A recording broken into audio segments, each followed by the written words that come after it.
Today's episode is brought to you by Gray Block Pizza, and you know that. Today's episode is brought to you by You Can Clothing. For anyone who's ever been told that they cannot do something, this is the clothing for them. This is the clothing that says, hey, I defy adversity. Think about something you can do. Can you do it? Yes. That's what You Can Clothing is all about. Sometimes people say, oh, you can't jump over that love shack on that motorbike. You know what I'm saying? You can't hop over a set of twin sisters on a unicycle, while you got a mouthful of fresh owl eggs. Guess what? You can. That's right. So go to defyadversity.com and you'll get 10% off with the promo code VON. They got training wear and street wear. So if you're training or if you're street, then you're covered. You can. Today's episode is brought to you by this beautiful hood hat. Now, everybody sometimes wants to have a hat that's very specific to their neighborhood, to their area, even to the stoop outside of their apartment complex. Well, guess what? Now you can. This one we have right here is Bed-Stuy. Bed-Stuy, you know it. Rocka, Chris Rock, Jay-Z, Lil' Kim, Tracy Morgan, Jackie Robinson, all from Bed-Stuy. And at Hood Hats, you can get all type of New York style hats that are specific to your hood. Quit running around with a hat that just says New York on it. That's not enough. That might not be part of your life. Get specific. And you can do that with Hood Hats. The New York collection just dropped. This hat is made from 100% merino wool. From those beautiful merino animals out there. You ever seen a merino sheep? Damn, they soft, dude. They're not even usually awake because they're so soft they just fall asleep even if they try to stand up. It's just like cashmere feels really soft on your head. These are made in the USA, America. They have 11 total New York hats, and they are ready to ship. You can go check these out. We'll put the link right here below. Just go to hoodhat, HOODHAT.com, and grab these beautiful hitters, man. Think about your head. Where is it? Well, it could be inside of a hat. And that's factual right there. A hat is basically like an apartment for your head. So if your head is homeless, man, change that up and get that Bed-Stuy. They got all types, Hood Hat or at Hood Hat USA. I'll throw them up on my Instagram as well. These hats, so specific. Get specific, hoodhat.com. Today's guest is a psychology professor at the University of Toronto. He's a critical thinker. He's an orator. He's a speaker. He's currently on tour. He's also the creator of Self-Authoring, which is a program that can help you examine your past, establish your present, and plan your future. There'll be a link to that program below. And he also, right when he got here, wanted to offer our listeners and viewers a discount. And that code is THEO, Theo, and you can use that for a discount whenever you purchase Self-Authoring. We're so happy to have him here today, Mr. Jordan B. Peterson.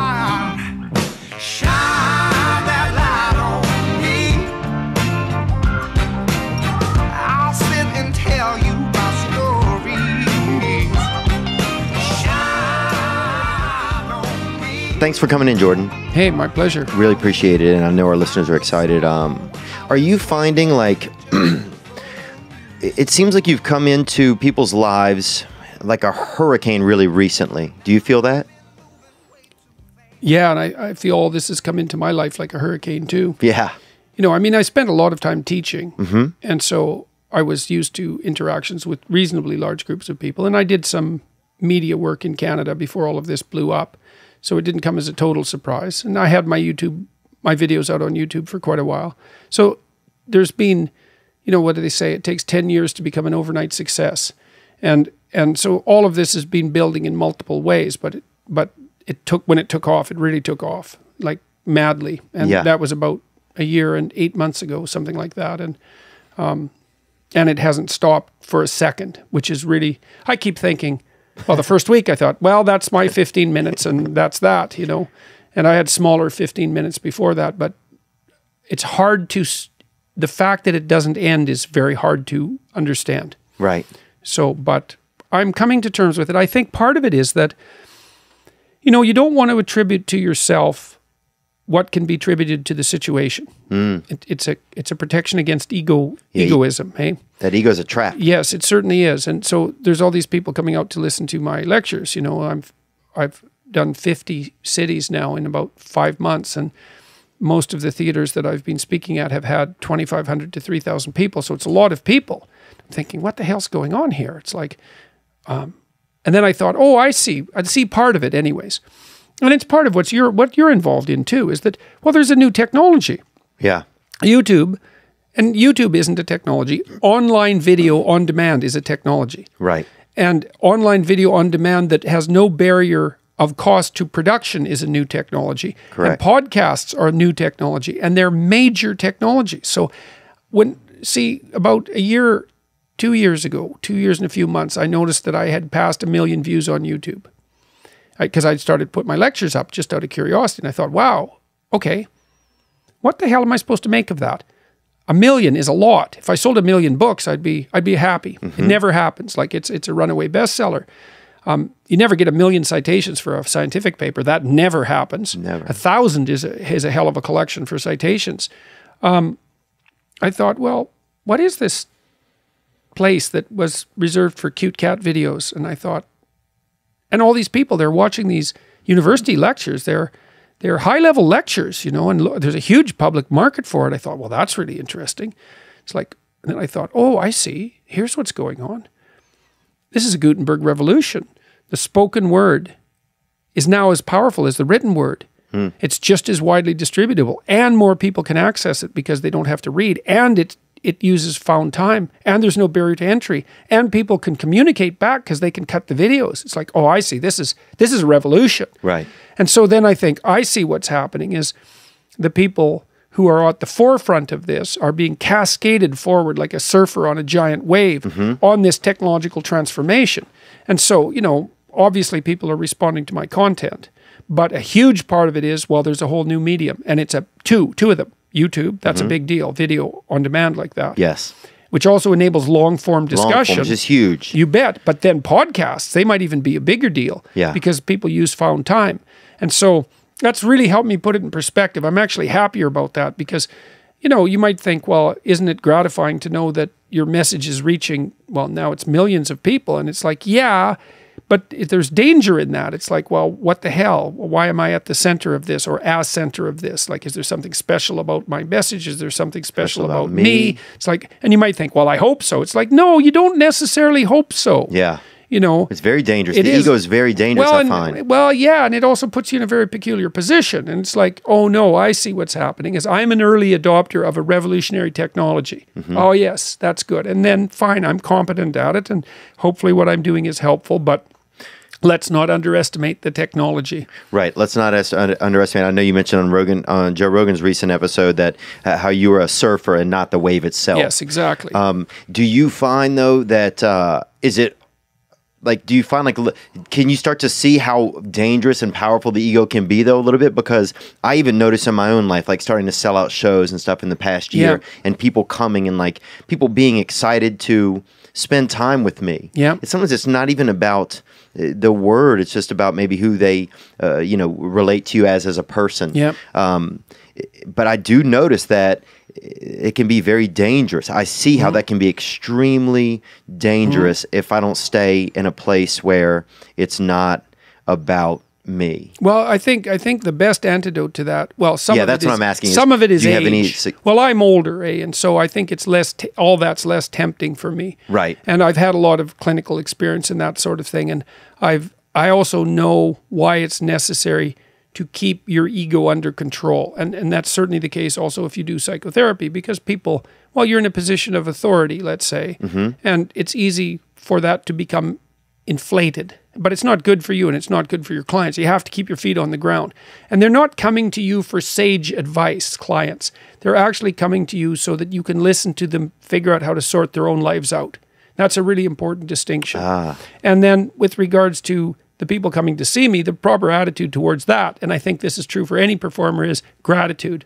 You bloody well be happy those people are there. And so I'm careful. Like I do meet and greets after the events, And I'm watching myself to make sure that I'm always happy to meet the next person, you know, because I know that if I start getting tired of it, maybe it's only from exhaustion, you know, that I should stop doing it, because it is an absolute privilege to have these people come, and you should never take that for granted. And you should never think there's something, you know, spectacularly special about yourself that's attracting these people, and that somehow you're above them and they're your fans, or, you know, that there's this real power differential, even though that sort of manifests itself because people are so happy to see you. Right.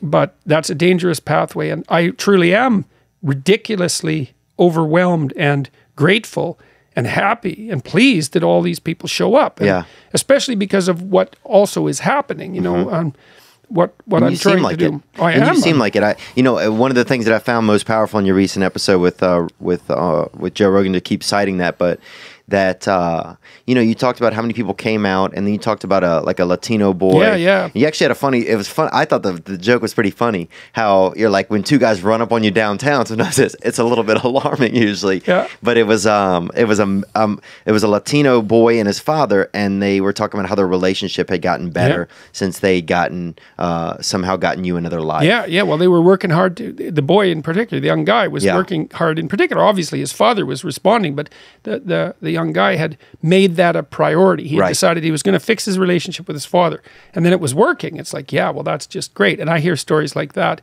all the time, just nonstop. And how does that make you feel, though? Like, I noticed that makes you, what is that feeling, though? Well, I'm thrilled. Right.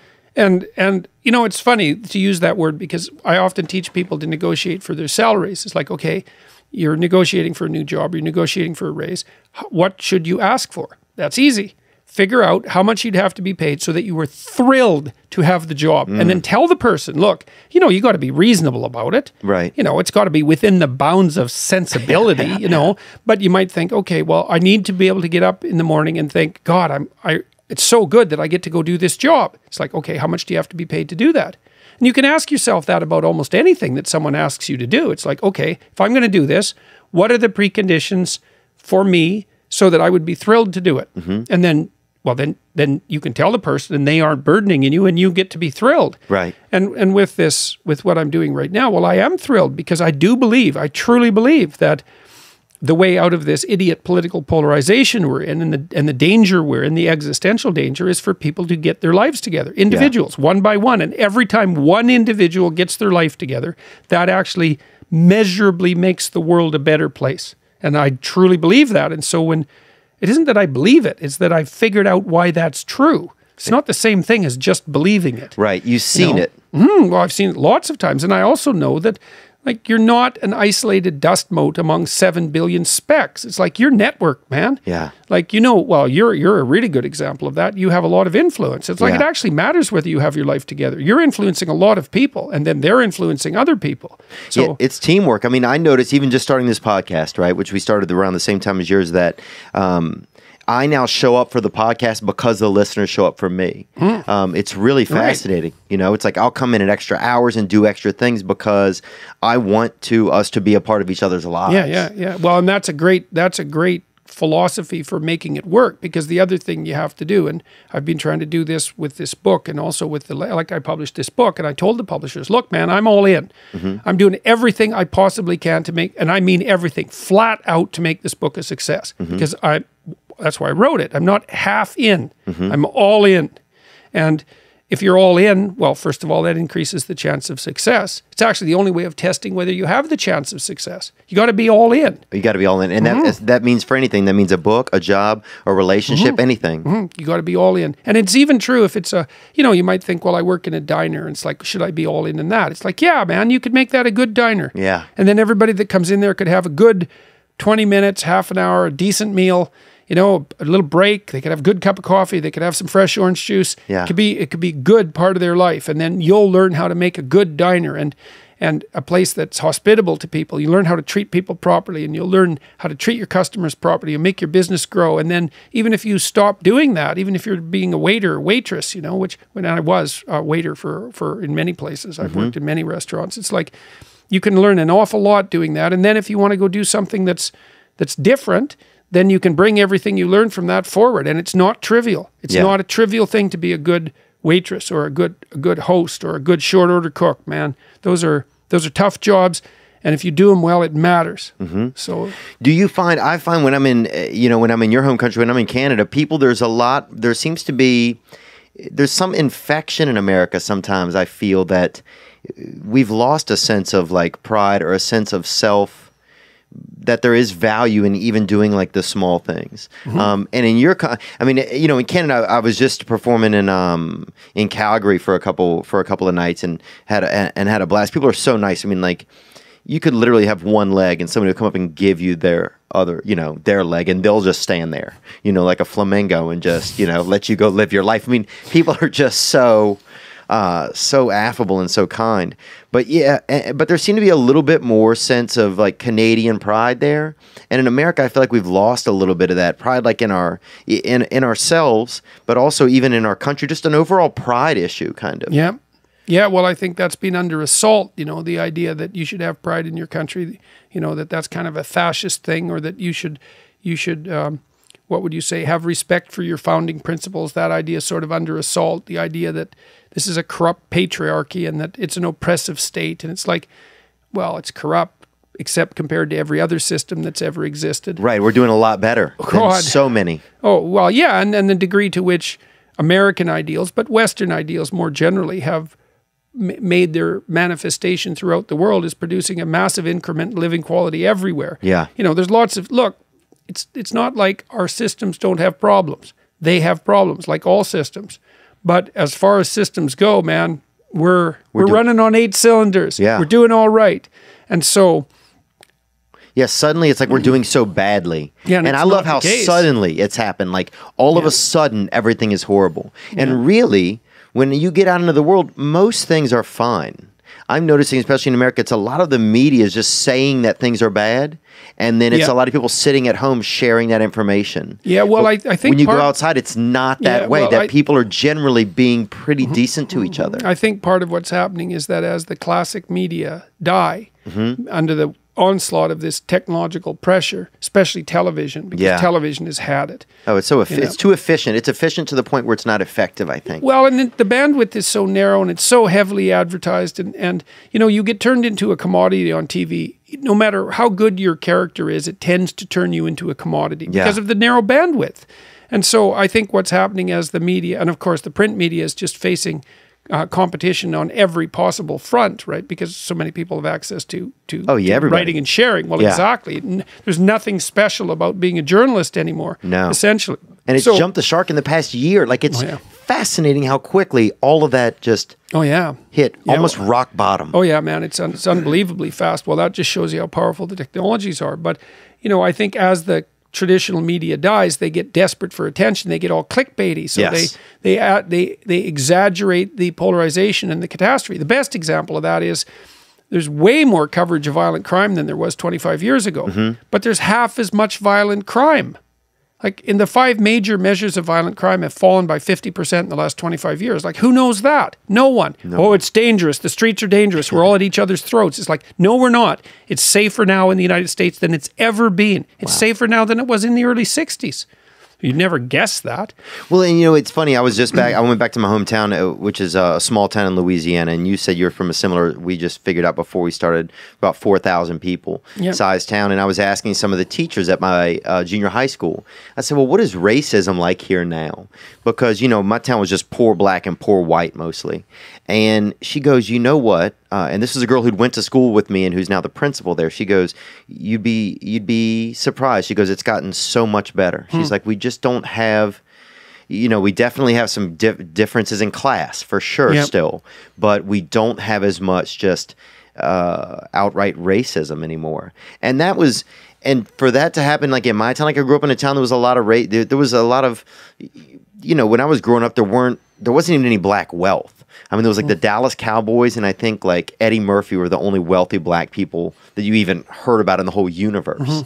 And then now, it's a lot different in America. Like, you can go to Atlanta where you get to see like a lot of black prosperity, and some of that's just taken time. Yeah. But I wondered sometimes, like, man, will some of these smaller towns, places where I'm from, will they ever be able to get some of that, that guttural, like, vulgarity of old racism, of old practices out of our system, out of our DNA, and to hear that firsthand from people that I trust, teachers at this school, that's getting better. It kind of like, it was like, wow, because that's crazy. Because if you click on anything online, everybody's, killing each other over racist ideals. Yeah. So yeah, it's just the world that I live in, that I see, is a lot much better than the world that's online. And I think people are starting to realize that. Yeah, I think they are too. People are awakening so fast. Mm-hmm. And that brings me to authenticity. Like, do you feel like for you, because there's a lot of voices out there, and you are on a platform now where it's bigger and people can talk more and people can, nobody's clicking on the one sentence anymore because they know the one sentence, it's part of a huge conversation. They don't even get to know what it all happened. And now they want the whole conversation. Yeah, that's right. They want to know who that is. But do you feel like for you, that you're coming along at like I'm 38, I mean, I'm kind of a late bloomer, so I'm kind of maybe like 32, really. But I'm also like an old soul, so I guess I'm actually like, I'm back at 38. But it was a quick trip. Yeah, sorry, it was. Yeah. But, I grew up in a time like, a lot of our fathers and my friends' fathers, like, they got divorces, they went for like younger women, or they gave into this idea that they could have it all, I saw my mother not, have to work hard and not get a kiss on her forehead before bed. Like she always had to be the one giving out any affection in our house. Mm-hmm. I noticed that, there's a lot of men my age who, it's not about the fight. There's nothing for us to do. You can't reprimand your children anymore. You can't fight anymore. It's more about lawyers. It's like, I just feel like there's a lot of men arriving at a point in their lives where they're like, what is it? Is there any value in me even being a man? And like our fathers were in wars, and our fathers were in military, and there was some, I was an American, but I feel like there's this aimless kind of, there's a lot of men wandering around aimlessly. Yeah, well, there's a lot of confusion too, but they're listening to you. Mm-hmm, mm-hmm. Yeah, well, men.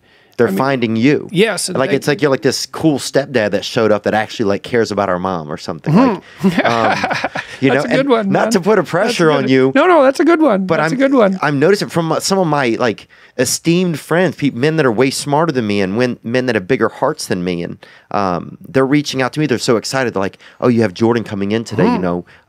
He touches me. Like they feel connection." Yeah, well, I'm actually, as I said, I'm actually thrilled. And when, and all sorts of people are coming up to me after the talks and on the streets and so forth and saying it. And a fair number of them are guys, often younger, but not always.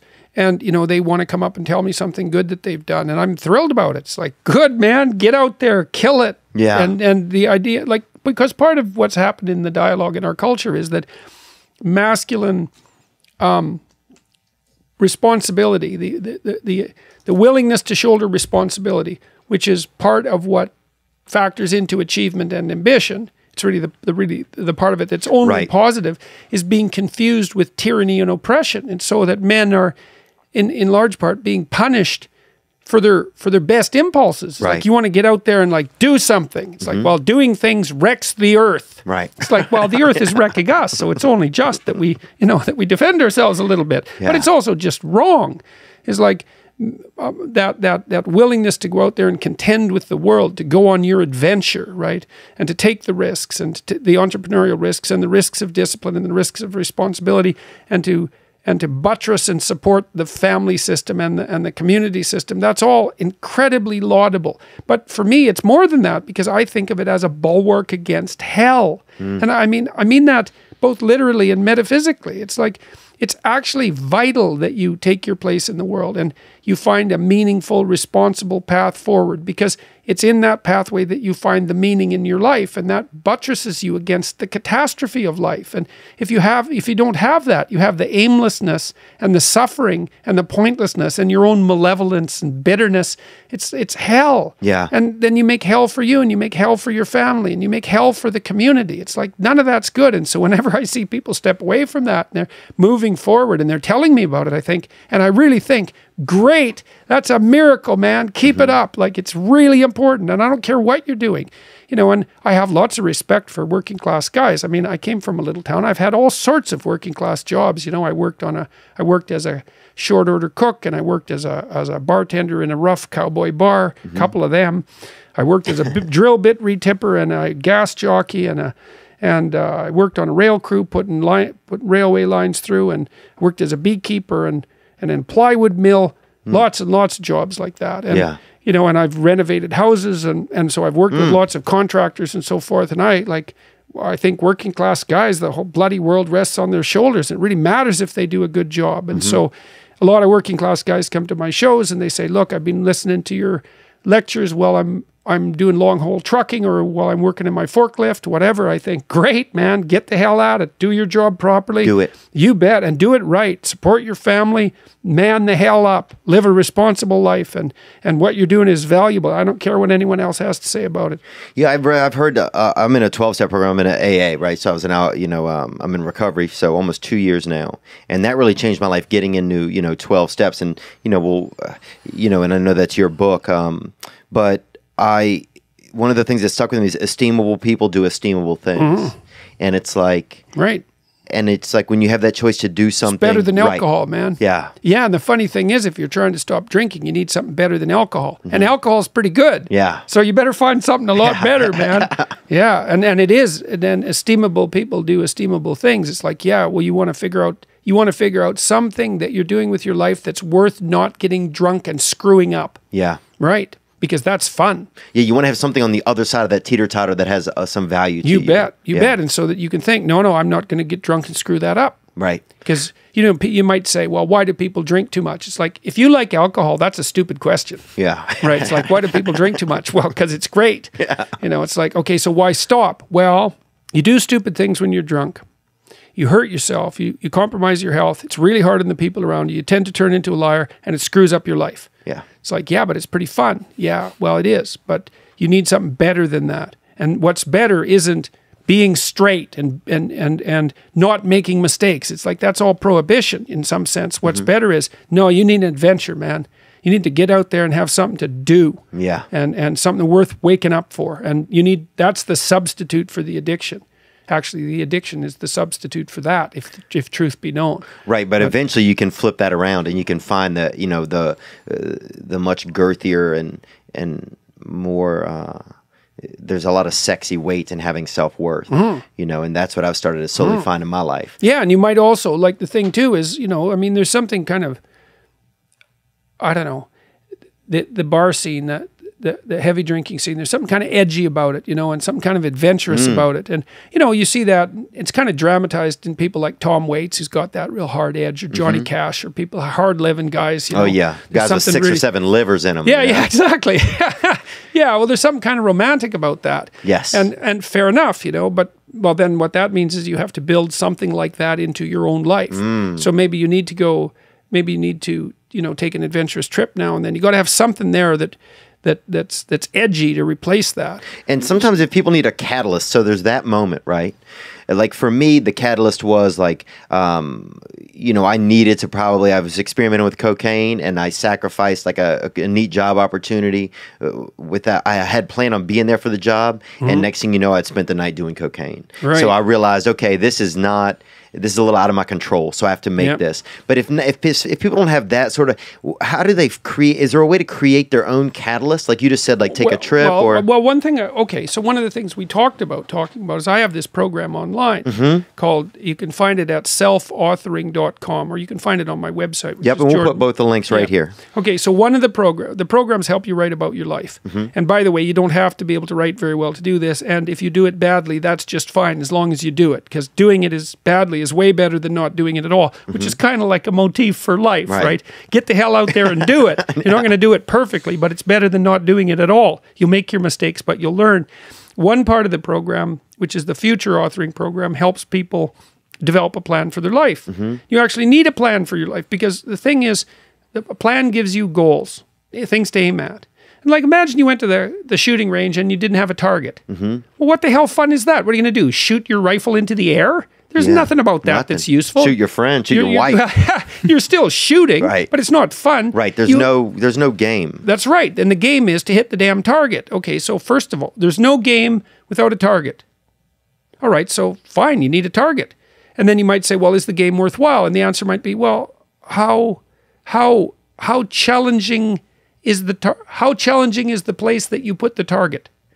If it isn't challenging enough, if it's challenging enough, the game will be worthwhile. Well, there you go. That's the secret to life. It's like, if what you're aiming at is challenging enough, the game will be worthwhile. Well, it's not worthwhile. It's like, well, reconfigure your aims then. You're not aiming high enough. By your own judgment, say, well, this isn't meaningful. It's like, hey, man, you're not aiming high enough, because if you were, it would be meaningful. Yeah. Okay, so while the future authoring program says, like, look, the first thing you want to do is decide that you're responsible for taking care of yourself like you're someone hypothetically worthwhile. Okay, so that's the first thing. It's like the same, imagine you have a kid and you like the kid and you'd like things to go well for them. So you got to have that attitude towards yourself, despite all your flaws, which are manifold. And that's hard for a lot of people to get to. Oh God, yes, and no wonder, because, you know, most of us are fixer-uppers and we need some work, and so it's not so easy to come out with the whole self-love, which is not something I'm not that comfortable with anyways, but the fact that you're not perfect doesn't mean that you aren't worth improving. That's the thing. I love that. So, okay, so then the next thing is, so get yourself in that state of mind. Just assume it.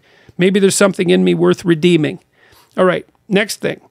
Assume that if you aim at it, you might at least be able to get close to it. Okay. Right? Or that you'll aim at it and miss, but your aim will get better across time. And you're taking a shot in the right direction. Yes, that's exactly it. And you're starting to move in the right direction. And even if you haven't got your goals specified properly, as you move towards them, you'll get smarter and you'll be able to make better goals. So you're on the right track. You're starting to calibrate. You're starting to calibrate. Exactly what you're doing. You're starting to calibrate. That's exactly it. And then the next issue is, okay, now here's another hypothesis. If you aim at it, you might get it. But you're not going to get it if you don't aim at it. Right. You might not get it if you aim at it, but you might get it. So that's at least you're setting up the preconditions. Right. Next step. Imagine your life 3 to 5 years down the road, and you get to have what you need and want, assuming you're reasonable. Okay, so these are the things to consider. How would you like your family to be if it could be the way you wanted it to be? What are you going to do with your relationships with your siblings and your parents? What about your kids and your wife? Your intimate relationship, right? If you could have what you wanted, what it would look like, your career or your job, what's it going to be, and how are you going to conduct yourself in it? How are you going to educate yourself? Because you're not as smart as you could be. You need to know some more things, because unless your life's perfect, you're too ignorant. That's basically the issue.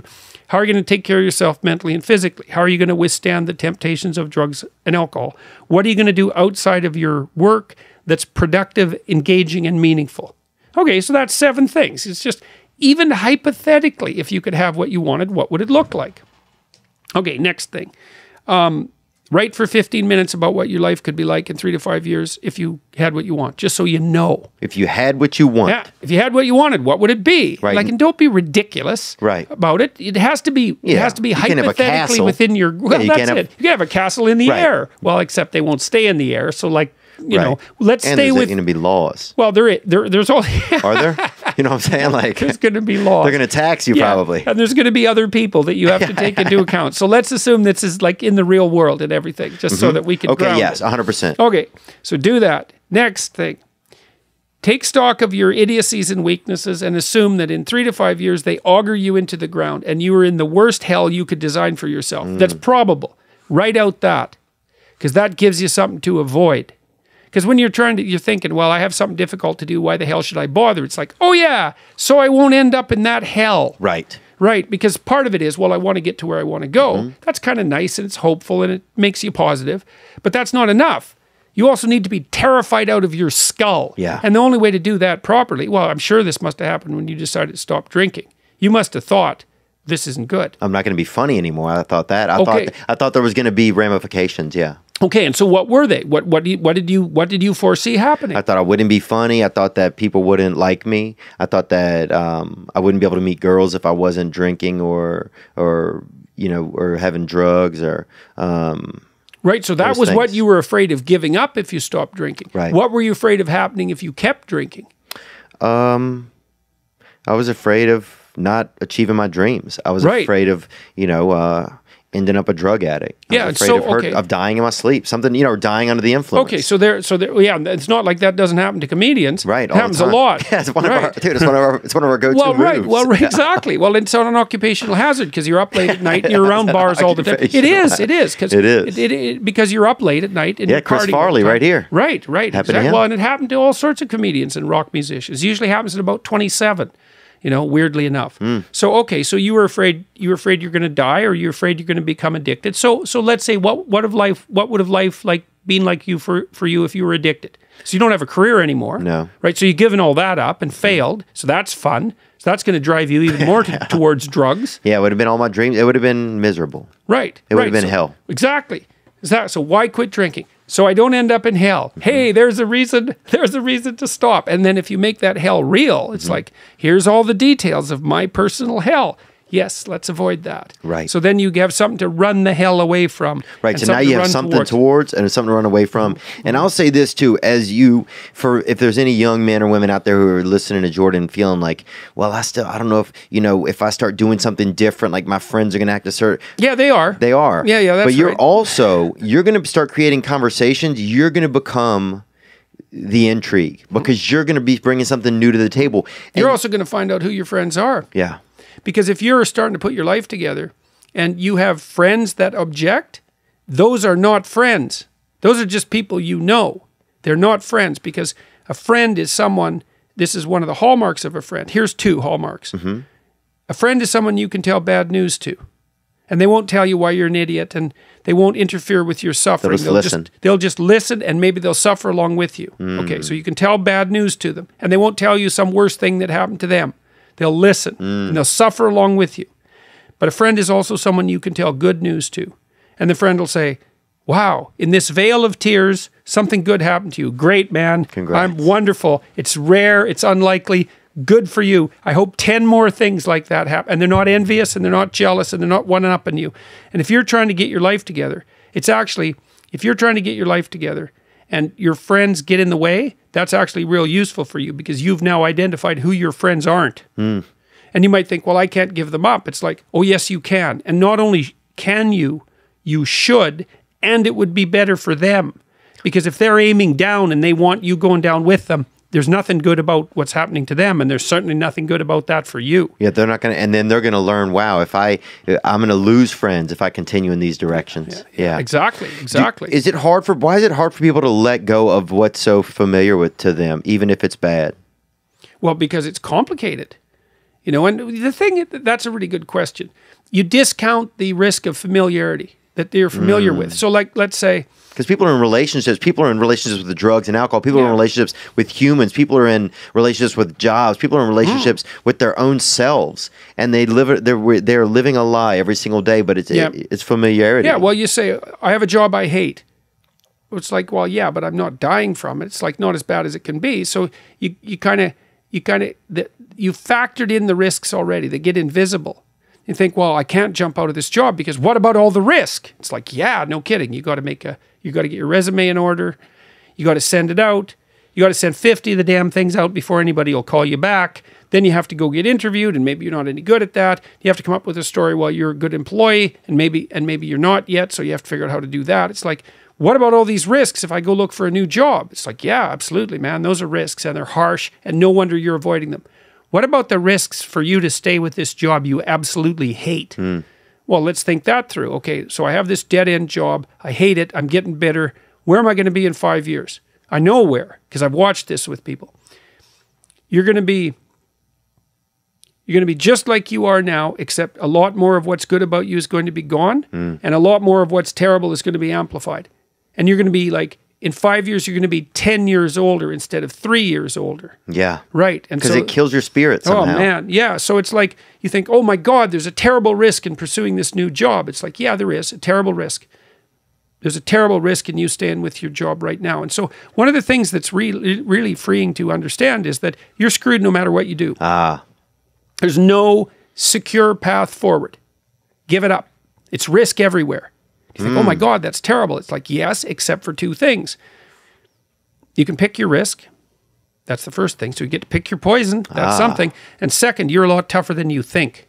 So even though there's risk everywhere, if you confront it forthrightly, what you'll find is that you can actually handle the risk. And that's the security. That's beautiful. And there's so much growth to be had right there when you realize how much, like there were times I was like, man, I could never be a sober person because I'm afraid of, I can't communicate with women, or I'm afraid to, stand around in a circle with tough guys without having like a beer in my hand, or like all these little crutches, I can't. And then I remember when I got like 90 days sober, I was just like, holy shit, man. Like, it was like the first time I'd ever done something like for myself, Yeah. And it just, man, it felt unprecedented. Yeah. Well, it was. It felt like I'd gone to the moon almost. How old were you when you started drinking? I don't know, probably like 17 or 16, kind of regular. Yeah. It was pretty basic, and I never did a bunch of it, But my biggest thing was just emotional sobriety. Like I was so drunk on my own insecurities and low self-worth. Well, alcohol really is a good drug for coping with anxiety. That's why people use it. So it does too. If you really like alcohol, it does two things to you. It makes you more extroverted and enthusiastic while you're on the ascending limb of the blood alcohol curve, which is why you have to keep drinking once you start. Because if you plateau, that goes away. So you got to keep drinking. Okay, so that's one thing. It makes you more enthusiastic and more full of positive emotion. And the second thing it does is reduce anxiety. Yeah. And so if you are a bit more socially anxious, and you also have that positive response to alcohol, which everyone doesn't have, by the way, then it's a great drug. But the problem is it's a great drug for the moment. Right. Right. There's consequences. Yeah, the sounds when it's not great. Well, it also, alcohol is an interesting drug because it actually doesn't make people stupid. This has been tested. Like people who are drunk will take far more risk. And you might say, well, that's because they're too stupid to understand the risk. It's like, no, they're not. If you ask them about the risk when they're drunk, they can outline it perfectly. What it stops them from doing is caring about the risk. It's actually, and that's part of the anti-anxiety component. It's like, yeah, the risk is, that's why you can drive around drunk at high speed in a car, which is a really stupid thing to do. Yeah. We used to do that in the back roads of northern Alberta. It's fun. Yeah. But people died all the time doing it, especially in the winter. It's like, wow, this is great. It's great until your head's gone through the windshield, like so many things. Yeah. It's like jumping off a cliff. I'm flying, which is true until the last 1/10 of a second. It's like, then you're not flying, man. It's like, yeah. So alcohol has exactly that effect. It is a great anti-anxiety drug, but it does stop you, and you said it stopped you from learning the skills that you need in a social circumstance to be able to cope with that. So then it actually stops you from dealing with the anxiety. You don't have to learn how to overcome it. That's not good. Yeah. So you're not really learning. You're kind of just staying in the. You're baiting you're kind of meeting the anxiety with a little bit of light medication, but you're never getting through whatever the anxiety was. Yeah, you don't have to learn the skills. Well, you said you like to stand there with a beer in your hand. Well, it gives you something to do. You didn't know what else to do. And then you didn't have to learn. Right. I had the same issue. Like I started drinking when I was 13, probably. Yeah. And that's late in Canada. Yeah, that's right. I mean, I was way behind my neighbors. They were slugging it back when they were 4. Oh, I've been in Edmonton and I've seen people. I mean, it's just people love to drink up there. They it's just certainly do. It's a fun culture, right? Yeah, it's a cultural thing. Well, the farther north you go, the more the drinking becomes necessary, especially in the winter. So, and there's not that much to do in those isolated small towns. Yeah, I drink my own blood probably. Yeah, well, that's it. Enough, well, that's funny. When I used to go back to the little town I was from when I was an adult, even if I hadn't really had anything to drink for years, it was like, well, what are we going to do? Well, let's go to the bar. Why? Well, because there actually isn't anything else to do. So, and so you end up there. But the alcohol it's a hell of a drug, man. You gotta watch it. Do you think it's going to start get outdated? I start to think that alcohol is almost a drug of the past slowly. Like I could see us like with psychedelics and stuff like that becoming a little bit more in like the common sphere of conversation. Well, it'd be interesting to see that we just legalized marijuana in Canada. Yeah, like it's not completely legal yet, but the bill was passed. And so Canada is doing this countrywide experiment. And I know there is some data showing that in counties in the U.S. where marijuana has been legalized, the overuse of opiates for pain has decreased substantially. That's And the awesome. crime rates have gone down. Interesting. Well, people Yeah. stoned on pot. It's like, Dude, it's what hard are to you gonna pick do, somebody's pocket. Go Yeah. break into a building? Yeah. I don't think so. You're just not going to get it together. You might knock for a long time. I think you might knock at the front door. I don't think you're going to break in. And though. you're not going to, you might, that's right, you might knock. You're not going to go out, what are you going to go out in the alley and have a fight? No, you're not. a real slow fight. Yeah, that's right. Well, while you're watching your hands, like, yeah. So it's like chess with your hands. Exactly. That's not going to happen. So, yeah, who knows? Like, I mean, if we had to make a bad drug legal, the worst choice was alcohol. It's definitely the case. You know, and I'm saying that as somewhat of a fan of alcohol. Like, No, me too. Yeah, I like it. But it's a bad drug, man. And is it also starting to become archaic as we get into drugs that are, like, people are using psychedelics more, where people are a little bit curious about drugs that make you think instead of drugs that make you not think. Right. Yeah. Right. Yeah. Yeah, because alcohol is kind of an escape into, well, it's not full unconsciousness, although it certainly can be. Yeah. But yeah, and alcohol also makes people aggressive. It's the only drug we know that actually makes people aggressive. So you see a massive effect on crime rates, because half the people who murder someone are drunk. Oh, yeah. And half the people who are murdered are drunk. And you're most likely to be murdered by a family member. Yeah. So I've been joking with my audiences, is like, well, if you really want to get killed, the best thing to do is go drink with a family member. So, which is actually statistically true, which is terribly comical. It's like, yeah, go get drunk with your family if you want to die. It's a typical family. I actually have a friend, or an old friend, who killed someone, and he said, honestly, and this is a little bit dark, but he said it was awesome. Huh. Right. I mean, he said it was, and this was a bad person. They'd been in a fight. I mean, but yeah, he said there was something. And I mean, this guy's obviously pretty affected. He's kind of caught up in the dark arts, if you will. He's more, if you were watching Harry Potter, he's more like Slytherin than he is like Gryffindor, Right. But he said there was something. Well, it's not like there's no pleasure in mayhem and destruction. Right. Right. It's just perhaps something that should be replaced by a better pleasure. A better pleasure. And I think that's and you almost... got to watch it. If there is no meat to the temptation, it would be irrelevant. The dark places that people go are very tempting. Yeah. And it's even more complicated than that, because naive people aren't better than people who are looking at the darkness. Right? And so, the naive people think, oh, well, everyone should be naive in these little boxes and all protected. And, the people who pop outside of that and engage a bit with the darker things, they think, well, you naive people, you're just naive. It's like, yeah, naive first, cynical second, wise third. You want to get through cynicism and darkness to wisdom as fast as you possibly can. And you should know that that's a place to go. Right.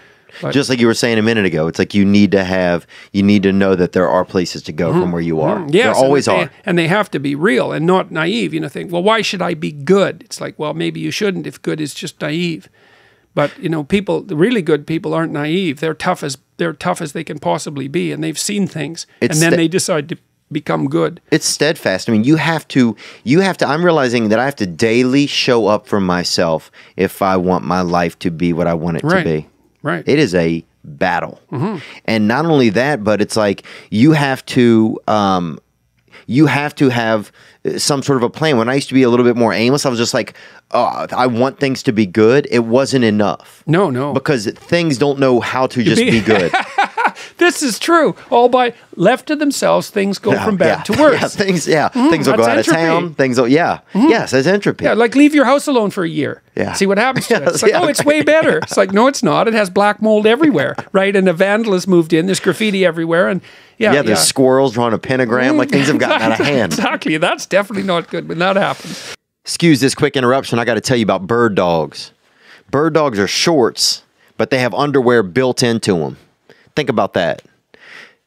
Think about the fact that sometimes you wear shorts and underwear at the same time, and think about how crazy that is. Think about it. Think about running around with two pieces of clothing wrapped around your junk. That's a thing of the past, man. You could end up as a hitchhiker if you're behaving like that. You could end up in a mental health facility as a patient, or at least as an outpatient. There's no reason to still be wearing underwear inside of your shorts. You might as well just go live with the dinosaurs. So Bird Dogs has these new beautiful hitters right here. And with these, you can do anything you want in here. You can get inside of there with your whole body. Instead of wearing pants at the pool, now you can wear shorts at the pool like a regular gladiator. Bird dogs are the way to go. Nobody likes a guy who still wears underwear. That guy can't dance. That guy usually has matches on him. That guy has adult asthma, but he's lying about it. And he just says that he whistles a lot with his lungs. It's just so old style. It's just so old school. So go to birddogs.com and use promo code VON, V-O-N, and they'll throw in a free dad hat. Are you a dad or do you want to be? Well, now you got the hat for it. They say it's a $50 value for that hat. Go to birddogs.com. You will not take these things off, I promise. You can live in these and you can die in these. Birddogs.com, promo code VON. And now back to the episode with Mr. Jordan B. Peterson.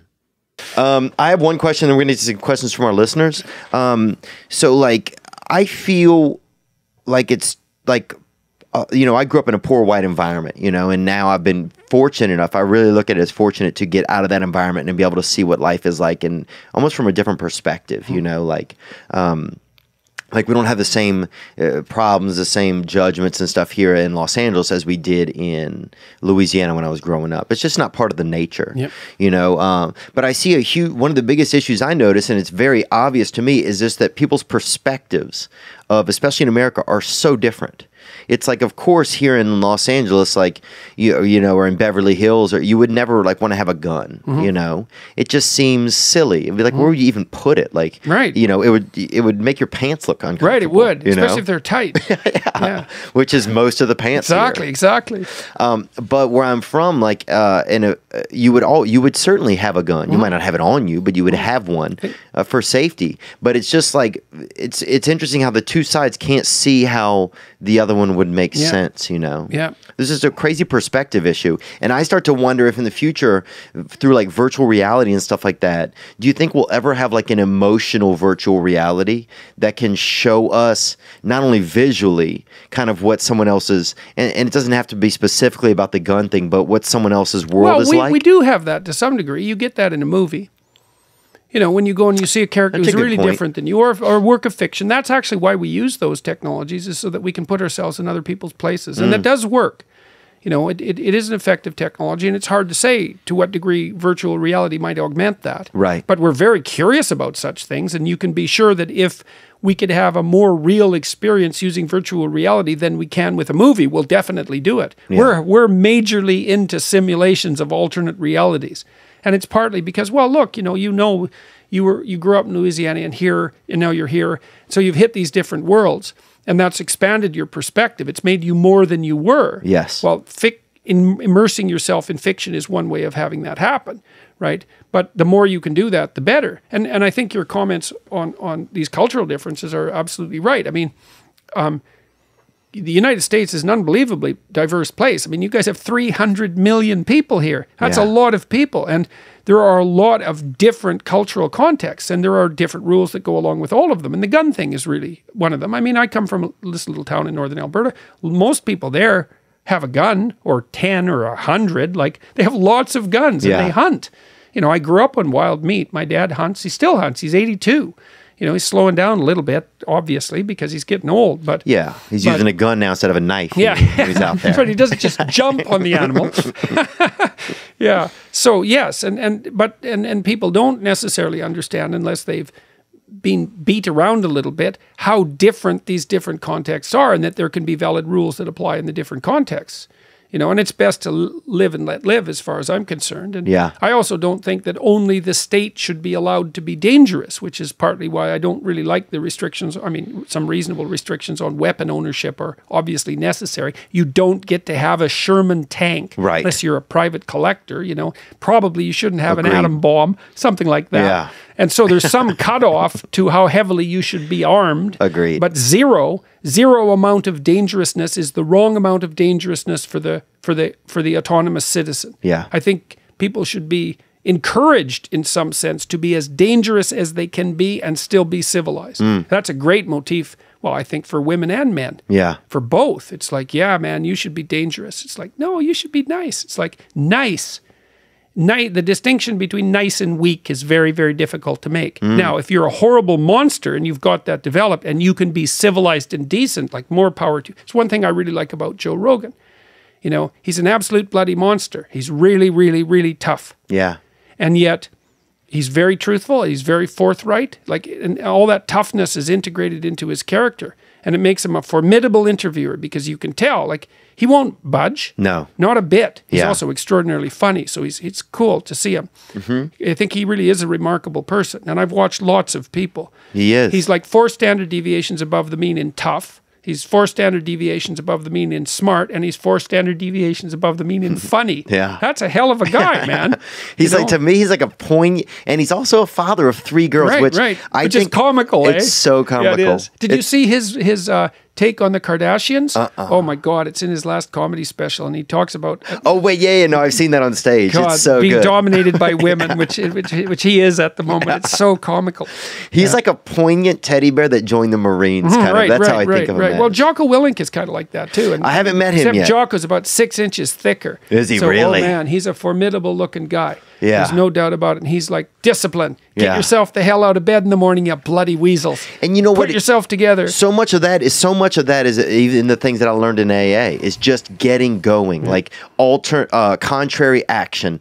Take the next right action, whatever it is, no matter That's how right. I feel, even if I feel like I'm a piece of shit or I'm not worth something or that nobody loves me or that nobody ever loved me. Yeah. Like all no matter true, what. All true. Which You're all worthless. yes. No one loves you. Yeah, probably true. But get up and and make my fucking bed, and because then once I do that, I'm going to go to the next thing, and then suddenly I'm in the living room, and I maybe there's an egg grilling in the other room, and I'm suddenly in control of my life, and my feelings and my negative thoughts aren't in control anymore. Take the best next step that you can manage to take. Yeah. That's a great rule, man, and that's the right path, eh? And the question, well, if you're Because it's forward.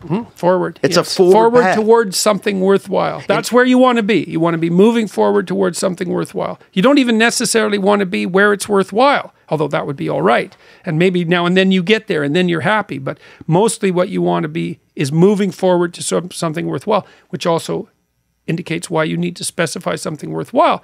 Think, well, what's worthwhile? That's up to you. What will get you out of bed in the morning in a miserable day? What would be worthwhile? And one of the things I've been talking to my audiences about a lot when they're responding to this, great, and I think this is a really important thing to know. Almost everything that you do that will be meaningful will involve the adoption of responsibility, interestingly enough, because people think, well, vacation, impulsive pleasure, cocaine, alcohol, hedonism, essentially, that's what makes life worthwhile. It's like, no, that's not right. Like there's a place for hedonic pleasure, man, for sure. Although you got to be careful of it. Because it's a trap, right? Well, alcohol and cocaine, a very good example Even if of I that. stay up and have 2 pieces of key lime pie, I feel like I've gone to Dante's seventh circle. You know what I'm saying? Like, so I feel you there. But there is a place and time. Yeah, well, but most of the time, what gets you out of bed is the fact that you're doing something that's worthwhile. You're taking care of yourself a little bit, at least, moving yourself forward, and maybe you're moving your family forward, or doing something for someone else at least, and maybe if you really got your act together, you're doing something for the community. Right. And so you need a meaning to set against the tragedy of existence and the malevolence of existence, for that matter. And the meaning is mostly to be found in the adoption of responsibility. And so that's so interesting because it's not obvious. Right. It's It like, doesn't seem like it. Oh, I take on more. I'm already overwhelmed. But you're not overwhelmed. You're just stagnant. You're just stuck. And or maybe that's not it. You're not just stagnant, but you can do it. And the reward is going to be there. You just might not see it. It doesn't feel that way. Well, and it'll feel that way a little bit at 3 a.m. You think, well, what did I do to justify my wretched existence? You can say, well, at least I got out of bed and I cleaned my room a little bit, and maybe I did something for my daughter. Yeah. Not a complete waste of space. Right. And no one can live with that kind of shame and guilt. It just takes you out. And that's what takes you into other things like drugs and alcohol. God, that's for sure. Excuses, because then you feel a little bit more justified. It gives you like, oh, well, I'm not just a bad parent. I have an addiction, or I have this, or And you can use it as a temporary escape, 100%. So, yeah. And sometimes people also, they're genuinely depressed or they're genuinely anxious, and the medication actually does help. And that's also, positive and negative. Negative insofar as it produces a trap. And why are so many men aimless right now? Why are so many men right now like, it's partly because they're actually not encouraged. Like, I'm stunned, and I think this is partly... parents can't parent anymore. Well, it's there's like that. You know, it's like I know I heard you and Joe talking about like nobody, the baseball games are all, the softball games that everybody wins. Yeah. But then a parent doesn't. That's a stupid game where everybody wins. But here's you can't win if everybody wins. Right. No one won. No one won. But also, no parent gets to have the conversation like, "Oh, you lost, and this is okay," or no parent gets to have that conversation like, "Oh, you won. Don't be a sore winner." Yeah. Well, the conversation is, "Oh, you lost." But that doesn't mean you're a loser. Right. Right. That's the important conversation. But that conversation's not even happening not now. If you don't have the opportunity to lose. Right. So there's no reprimanding from the parents. There's no connection there with like, if everybody's a winner, then there's no, you don't need your parent to, move you back into a comfortable space, when you get off. Yeah, well, you don't get to tell your son, oh, hell, what's a loss to a great kid like you? Yeah. It's like, and you can it's handle something that, like man. that. Next game, go for it. Yeah. There's no like you put your arm around your son's neck after he's lost, and he feels that. You and say, "Good game, man. Yeah. Good game." And that, or you say, "Look, that looked a little rough. Anything you think you could do better next time?" Yeah. What can we do? What can we do better next time? Yeah. Let's get out. We'll try it tomorrow. Yeah. But that kind of stuff, those moments, I feel like are the moments that build, especially young men, and live inside of them forever. Yeah. Well, so one of the things that I find quite painful is all these people that I'm encountering. And I think it's more true for young men, because I think young women are getting more encouragement from society, all things considered. And maybe not, maybe that's not right, but it doesn't matter. It's still the case that lots of young men come and talk to me, and it's obvious that no one has ever encouraged them. Yeah. And I mean encouraged technically. No one has attempted to instill courage into them. Yes. And to say, look, man, you're worthwhile. You're worthwhile. No. There's something in you that could develop into something great. That's sort of like the right definition of worthwhile. It's not like you're okay the way you are. It's like, no, you're not. Right. What? And why would I ever say that? Because okay, you're just fine. Well, great. You might as well just like take Ambien and become unconscious because you got nothing else to do. Yeah. It's like, no, there's plenty for you to do to put yourself together. But you're the sort of person who could do it. You could put yourself together. You could be more than you are, and you should be. Because otherwise the world degenerates into hell, which is exactly what happens. It's like, and it's so sad in some sense for me to see how little encouragement people actually need, because there's lots of people coming to talk to me and they say, well, I haven't had a father, or there was no male influence in my life, or no one's ever, well, that's basically it.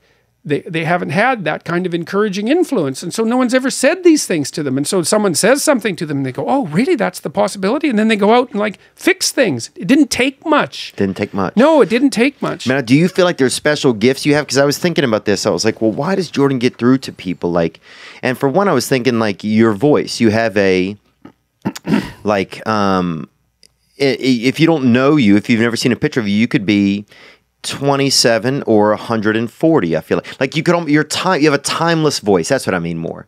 You have a voice, I feel like, that I could have heard in 1810, or a voice that I could hear 30 years from now. Like, it's almost like it doesn't fit in. So it's almost, you can reach so many more if the sound wave is like a wave that everybody can adapt to. Do you feel anything like that, or is that just?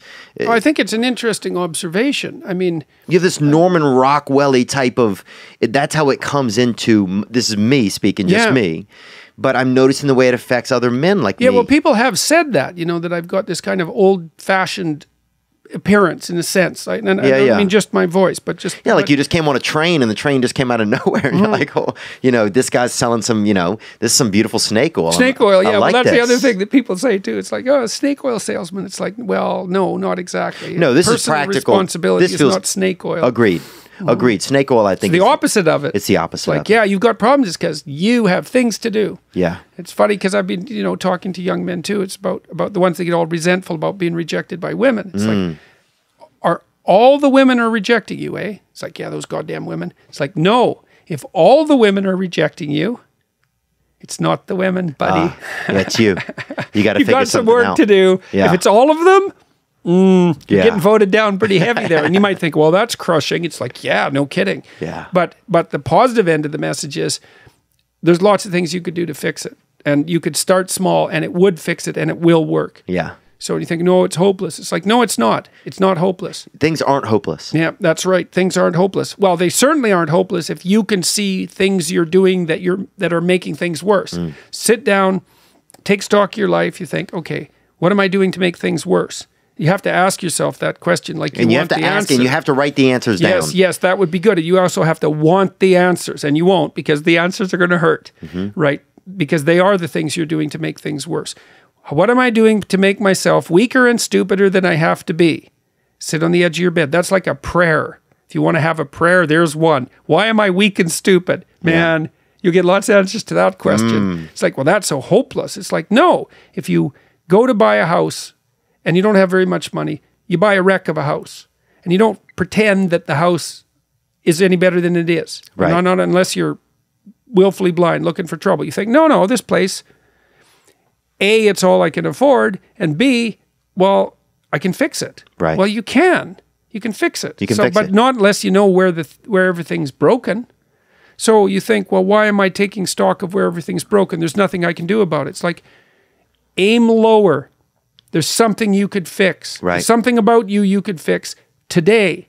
You think, well, that's so trivial, it's not worth doing. It's like, no, if it's moving you ahead a little bit, you'll be slightly better tomorrow than you were today, and then maybe you can chew off a little bigger chunk. Yeah. And you'll be a little tiny bit better the next day, and then you can chew off a bigger chunk, and that'll speed you along like nobody's business. And other things, the little chunks that you chew, they're going to magnify quickly by creating other responsibilities you won't even notice you're doing. Like an example would be, say if there's something in your place, a cupboard or something that's covered with newspapers or junk or whatever. You move it off, you put a plant there, right? So now you've cleaned off your cupboard, you have a plant. Now the plant's going to need water each day. So next thing you know, now you're taking care of something each day. It's like, it's interesting how quickly the things multiply. Absolutely. Well, that's why, it's so funny too, because I've been telling people to clean up their room. It's like, God, it's not like everybody hasn't heard that 50,000 times, but it's become this meme. But the reason for that is because I tried to explain to people, to everyone, including me, why it's important to clean up your room. It's like, hey, man, you have a room. It's like, most people throughout human history have not had a room. You have a room. Well, my room's a hellhole. It's like, well, then you're a denizen of hell inhabiting it. You should do something about that. Well, what? Well, put it in minimal order. Get your clothes together, because you have to wear those, and that's how people are looking at your clothes. So get your clothes in order. What clothes should you be wearing? Not the clothes of a total wretched loser. How about that? Tasmanian devils and stuff like that. Well, right, exactly. Well, and what about your bed? Well, is it comfortable? Do you make it in the morning so it looks like half civilized? Can you sleep there? It's like, is there junk everywhere so you just hate your life when you walk into your room? It's like, clean the damn thing up. See if you can do it. Order your drawers. Learn to fold your clothes. You could probably learn that. Put it in minimal order. And then, man, you could get spectacular. Well, you said, put a plant in there. It's like, a plant? Well, then you have to learn how plants work, and then you have to water the damn thing. But then there's something living in your room. You might hope, my room is the sort of place where something could hypothetically live. Like me. Yeah, like you. Yeah, exactly. And then you might actually start to live. Well, you might. If you set the stage for it, you might start to play the part. And then you think, wow, that's it. Maybe I could make it beautiful.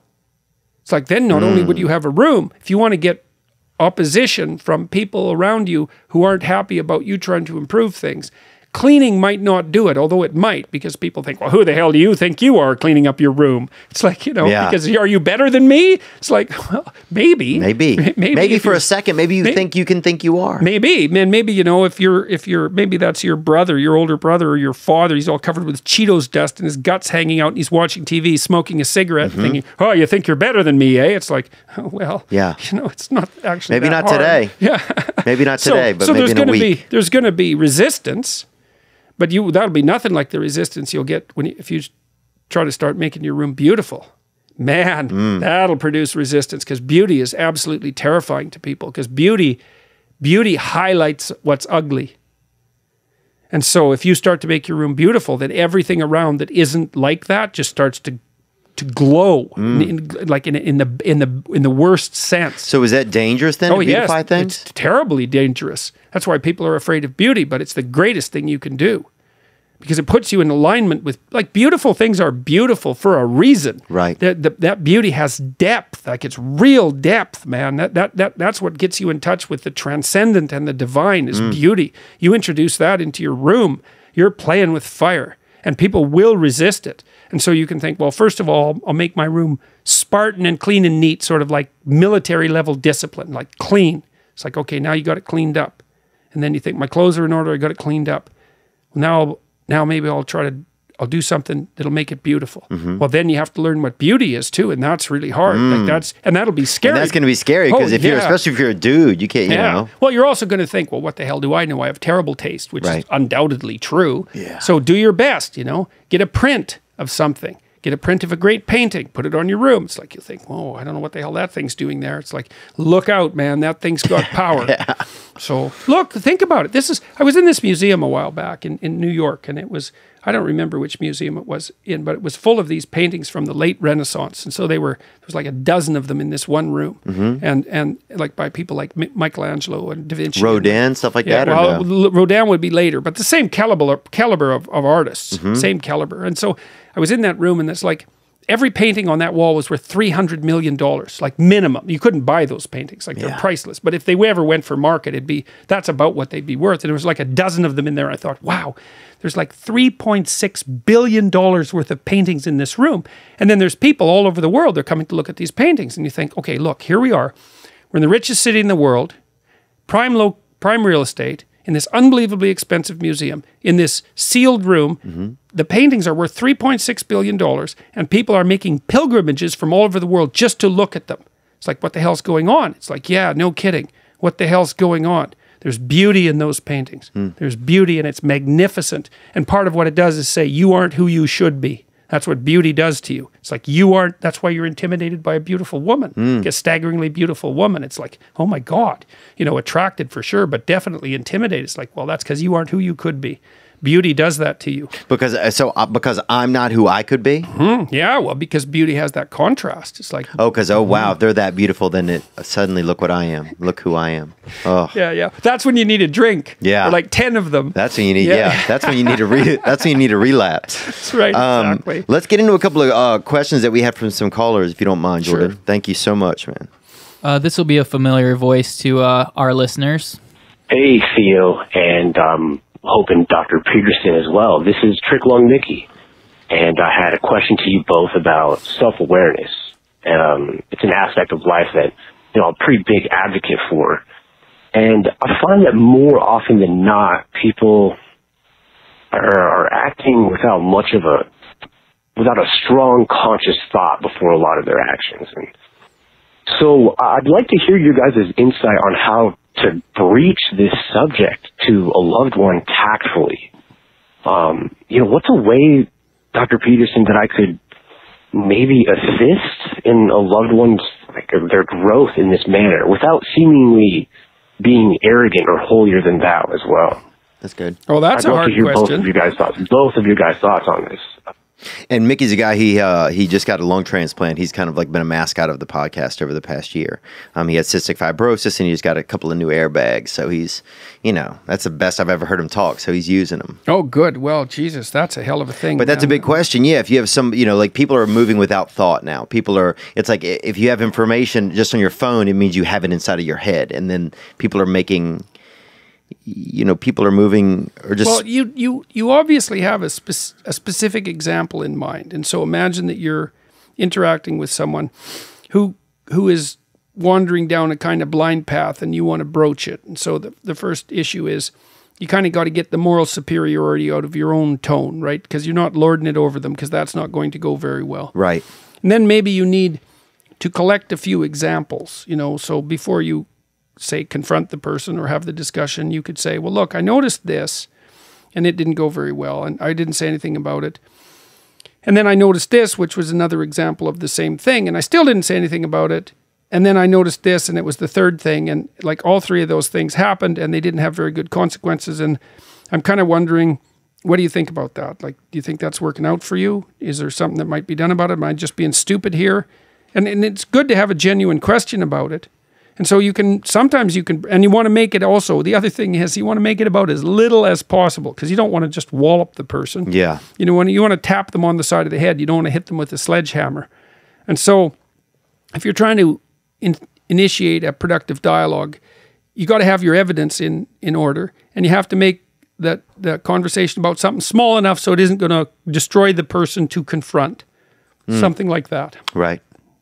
Yeah, if you go too hard on somebody, it's going to be ineffective. Oh, and they're just going to fight. Yeah. They're going to say, to hell with you, you're just a son of a bitch. Or maybe they'll burst into tears and they'll get angry, or they'll stop the conversation. Or, And even fold yourself into it if you can. well, that would be good. Yeah. You know, you can say, well, here's how I'm contributing to the idiocy, Yeah. which is really useful if you're dealing with someone like your wife or a close, intimate partner. Yeah. It's like, I notice we're in this pathway. This has happened 2 or 3 times. Here's how I think I'm contributing. Right. And that has to be real. Yeah, take your own, show your own, because we all have a part in it. You have a part in everything. So show what your part is. Yes, and yes. Well, and then you can also, if you actually discover what your part is, then you can maybe stop playing that part. You know, like if I've learned that if I'm embroiled in a dispute with my wife, you know, and there's reasons for disputes. You have complicated problems to solve, and you're different. So that's why there are disputes, apart from your own stupidity and malevolence and all of that. But there are real reasons to have disputes.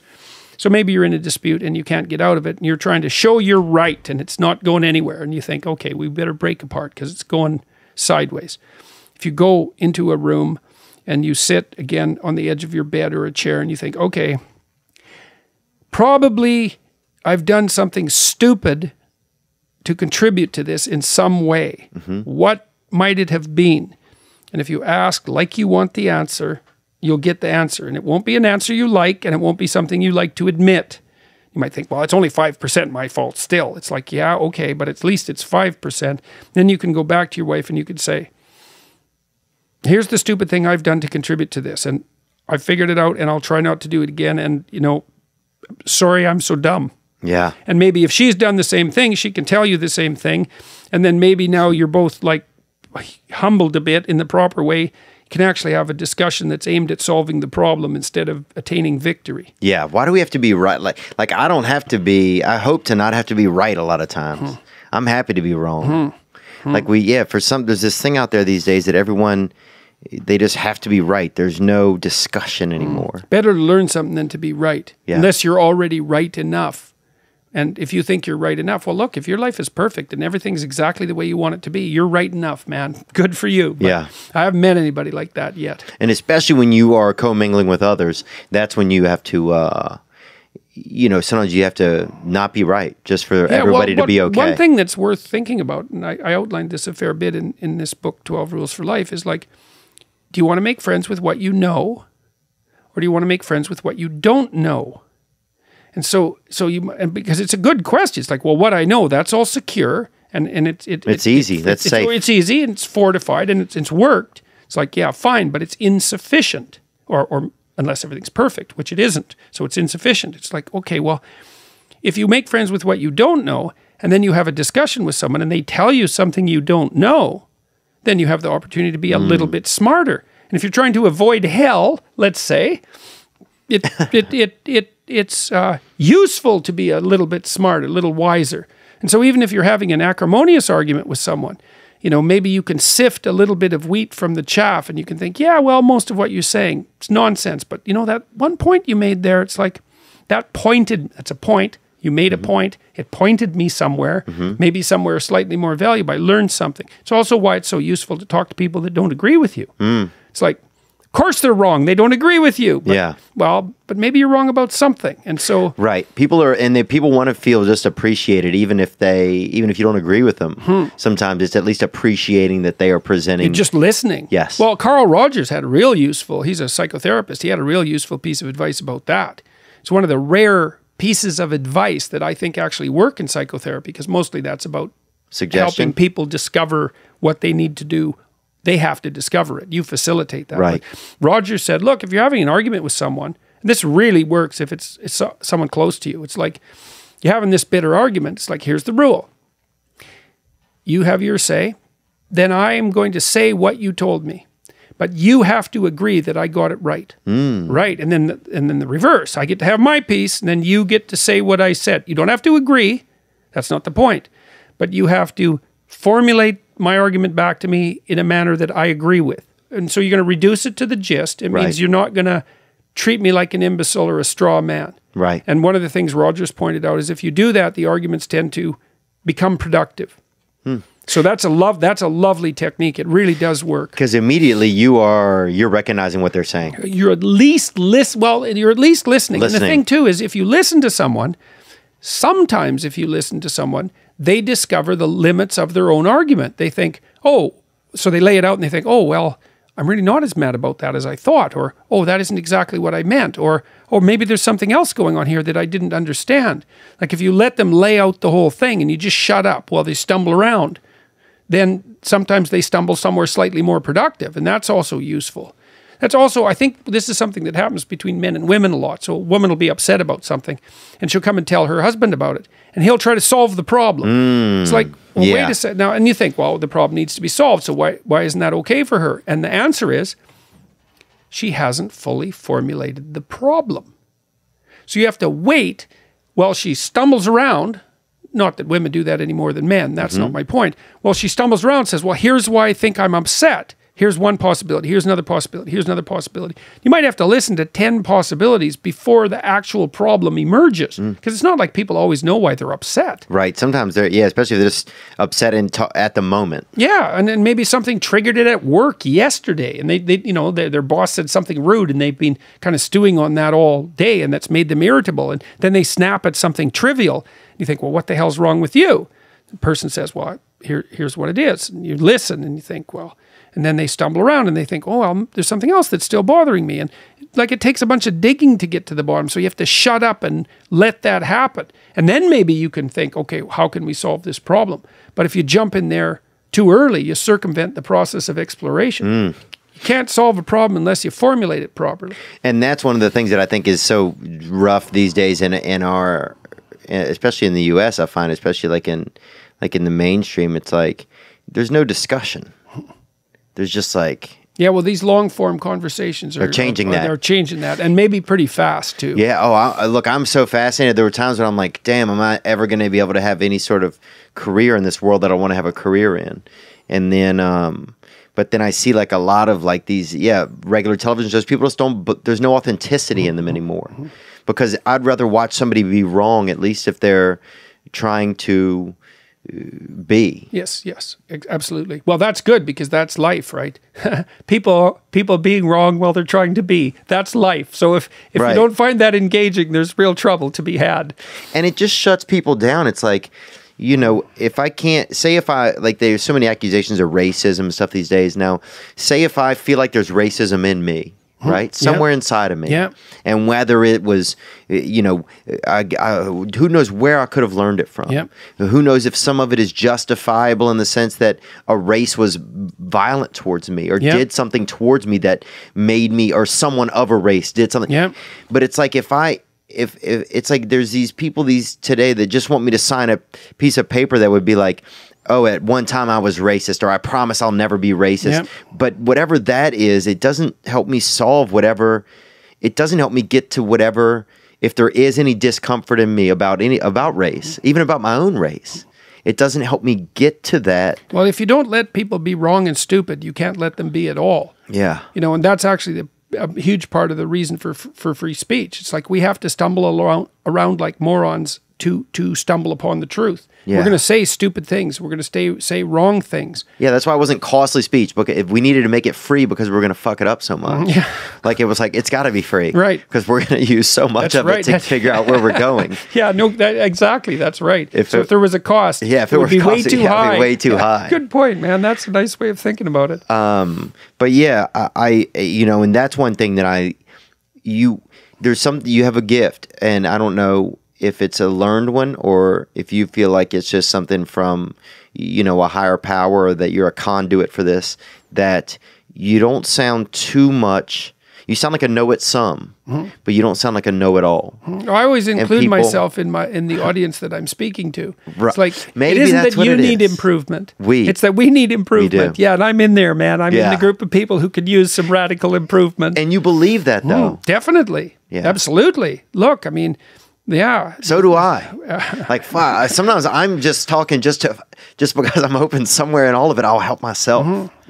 You know, or that when someone calls that, you know, like it's crazy how many callers call in with thoughts and feelings and stuff like that, and it shows me something that I never knew. And you might get that probably in questions that people ask you or Well, look, I mean, I'm not as tough as I could be. I'm not as smart as I could be. I'm not as musically gifted as I could be. Like, I haven't read as much as I could read. I don't know enough about history. Like, there's endless numbers of things that I could be doing better. Right. Yeah, well, I'd like to do them better, but they're endless. So I'm trying to keep my eyes open and figure out, okay, what can I do better? And the world would be a better place if I was a better person. So I'm going to try to be a better person. And so I'm trying to figure that out because it's important. And I'm in the conversation, man. Yeah. So, and I think the people that are engaging to talk to, often in these long form discussions, it's the same thing. Is they're in the audience of people who need to be improved. Yeah. Right?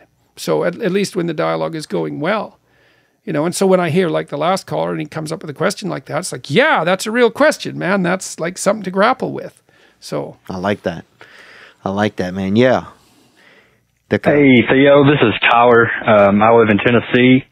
I had a question for Jordan Peterson. Jordan, when you look back on your life when you're older, what do you think your most important contribution will be? And I don't mean just things that you have done, but things you may plan on doing. And I really appreciate you doing this hotline and having me on. So thanks, guys. And thank you, Jordan. Bye. Well, I think establishing this link between responsibility and meaning is a good thing, and I've outlined that a fair bit in the first book I wrote, which was Maps of Meaning. The audio version of that is available now, by the way, and it's a very hard book, but I think the audio version is comprehensible. So if you like 12 Rules for Life, and you want to dig deeper, that's a good place to dig. And the test I took last night will help as well. Oh, yeah. That's another thing we didn't talk about. I have this test online called understandmyself.com, which I would recommend. It'll give you a description of your personality according to a big 5 model: extroversion, neuroticism, which is sensitivity to negative emotion, agreeableness, conscientiousness, and openness. And then it breaks each of those down into 2 sub-traits. And so I would say it's really useful for you to do that, find out where your strengths and weaknesses are, what your character is, but it's also really useful to have the people around you do it, because you'll find out there are things about them you don't know. And things you like one of the things with my father, could never understand my father because it was hard to get him to be kind of, what would you say, enthusiastic about adventures, something like that. He wasn't an enthusiastic person. Right, he wasn't outgoing? Well, he was in a sense. Well, he did the test anyways. And extroversion splits into assertiveness and enthusiasm. He's really low in enthusiasm, but he's high in assertiveness. Right, he's assertive. Oh, I see. He's assertive. He can put himself forward. He's forthright in his speech. He's a hard worker. He likes to hunt. But he's not a giggly, enthusiastic person. It's just not in his temperament. I thought, oh, that's interesting. So that was really useful. Do you feel like you turned into that same way or no? No, I'm enthusiastic. Yeah, you are enthusiastic. Yeah, I'm quite enthusiastic. And I was watching more like my mother in that regard, I would say. So, do you find, is it neat to be like your mother a little bit? Oh, my mother's a really good person. Like the thing I really liked about my mother, one thing is that I could always make her laugh. So we shared that, and so she thought I had a good sense of humor, and I used it a lot around her, and so that was really good. But she was also 100% behind me, which was great. And my mother's a nice person, she's an agreeable person. She's a caring person, but she's got a spine, man. And she didn't mollycoddle her kids. Oh yeah, she's also a very hard worker. So she had that right. Like she would take care of us, and she was on our side, but she threw us out in the world, and she didn't interfere. So and I could see that was hard for her. That's one of your steps in your book, isn't it? That there has to be a little bit of danger when kids play. Oh, definitely. What is it, 12th step, I think? Or? Yeah. Oh, don't bother children when they're skateboarding. Yes. Yeah, because that's right. Because if you're going to make your kids tough, which they better be if they're going to survive in the world, then you can't interfere when they're doing dangerous things carefully. And maybe not even that carefully. Right. But still, even in that, to think about it that specifically, dangerous things carefully. That's such a place where kids learn. Oh, that is the only place they learn. That's where everyone learns everything. When you're doing dangerous things carefully, man, that's where you learn. And so you interfere with that. You interfere with the process by which your children expand their competence. And it takes courage not to interfere with that. When you see your 3-year-old daughter climbing up the monkey bars, our daughter used to do that in our backyard, and she was 3 and the monkey bars were about 8 feet high. She liked to go right to the top and climb across them. It's like we're watching out the back window thinking, but what do? We went around out there, be careful. Yeah. Right, which is the thing. There's a bit of malevolence in that. Oh, my daughter's worrying me. Well, I'll go out there and take care of her, but I'll startle her. Then she'll fall. Well, that'll fix her. She won't do that again. She won't make me nervous. It's like you got to watch those things, man. Right. It's not about them. Good. It's about you. Yes, that's for sure. That's what you got to ask yourself. Am I taking care of my child, or am I just afraid to be afraid for them? There's no excuse for that. You talked a minute ago about your mother laughing, and it's so funny. I thought since I got in I realized my mother and I never laughed when I was a kid, and I just realized that once I got into AA, like a lot of things, I started to have a lot more emotions and thoughts and feelings, and just be able to look at my life instead of being so stressed out about my current whatever. I was able to let this subside and whatever was in front of me, so I could see forward and backward a little bit, and even just see into like moments that I'd had with family. But it's just so fascinating. When you said that, I was like, oh man, that was such a thing that I realized recently. I never got to laugh with my mother. That's too bad, because you're funny. Yeah. So that would have been great. And I think I realized, and sorry to interrupt you. No problem. I think one of the reasons why I ended up getting into being funny, even against probably my own will, was all I wanted to do was probably make my mother laugh, And the fact, so I had to make everybody, I don't know if I was afraid to, or I never realized it until probably about a year and a half ago. I'm like, man, my mother and I have never laughed together. And I'm like, that's so... sad. It's sad. Yeah, it's sad. It's too bad. How come? I don't know.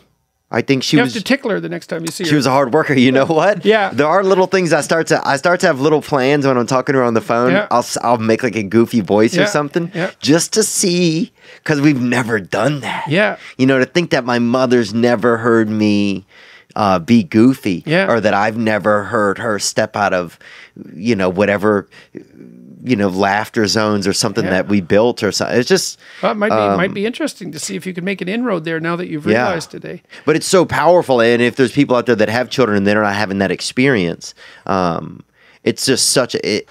It lets a kid know that everything is kind of okay. Yeah, well, that's a big purpose of humor, man. Well, there's a sticker on the computer over there, funny or die. It's like, yeah, no kidding. It's partly why I took Dave Rubin along with me on the tour. Oh, yeah. Well, a little bit of humor it's not a good thing. It's bloody necessary. Who makes you laugh? I mean, obviously, you just mentioned Dave, but who makes you laugh? Is there a comedian over time? Mitch Hedberg. Oh, yeah, huh? Oh, yeah, man. King of the one-liners. Oh, dude, he's a Canadian aphrodisiac, isn't he, Mitch Hedberg? Yeah, he's damn funny. And so I like stand-up comedians in general. I liked, who's the guy that just got in trouble in New York? Louis C.K.? Louis C.K. Yeah. Louis C.K. It's like, oh, God, you really going to say that? Yes. Oh, that's so funny. He's so deviant, kind of. Yeah. I like Louis C.K. a lot. I think he's really funny. Canada has a lot of great comedians. Yes, certainly. Harlan Williams, Howie Mandel, those are two friends of mine, and those are funny men. Oh, yeah, there's lots. Canadians can really produce comedians. Got to keep ourselves entertained when it's 200 below. That's true. Somebody better be funny. The other thing that I think that I've done that's very much worthwhile. To get back to Tyler's question. Sorry.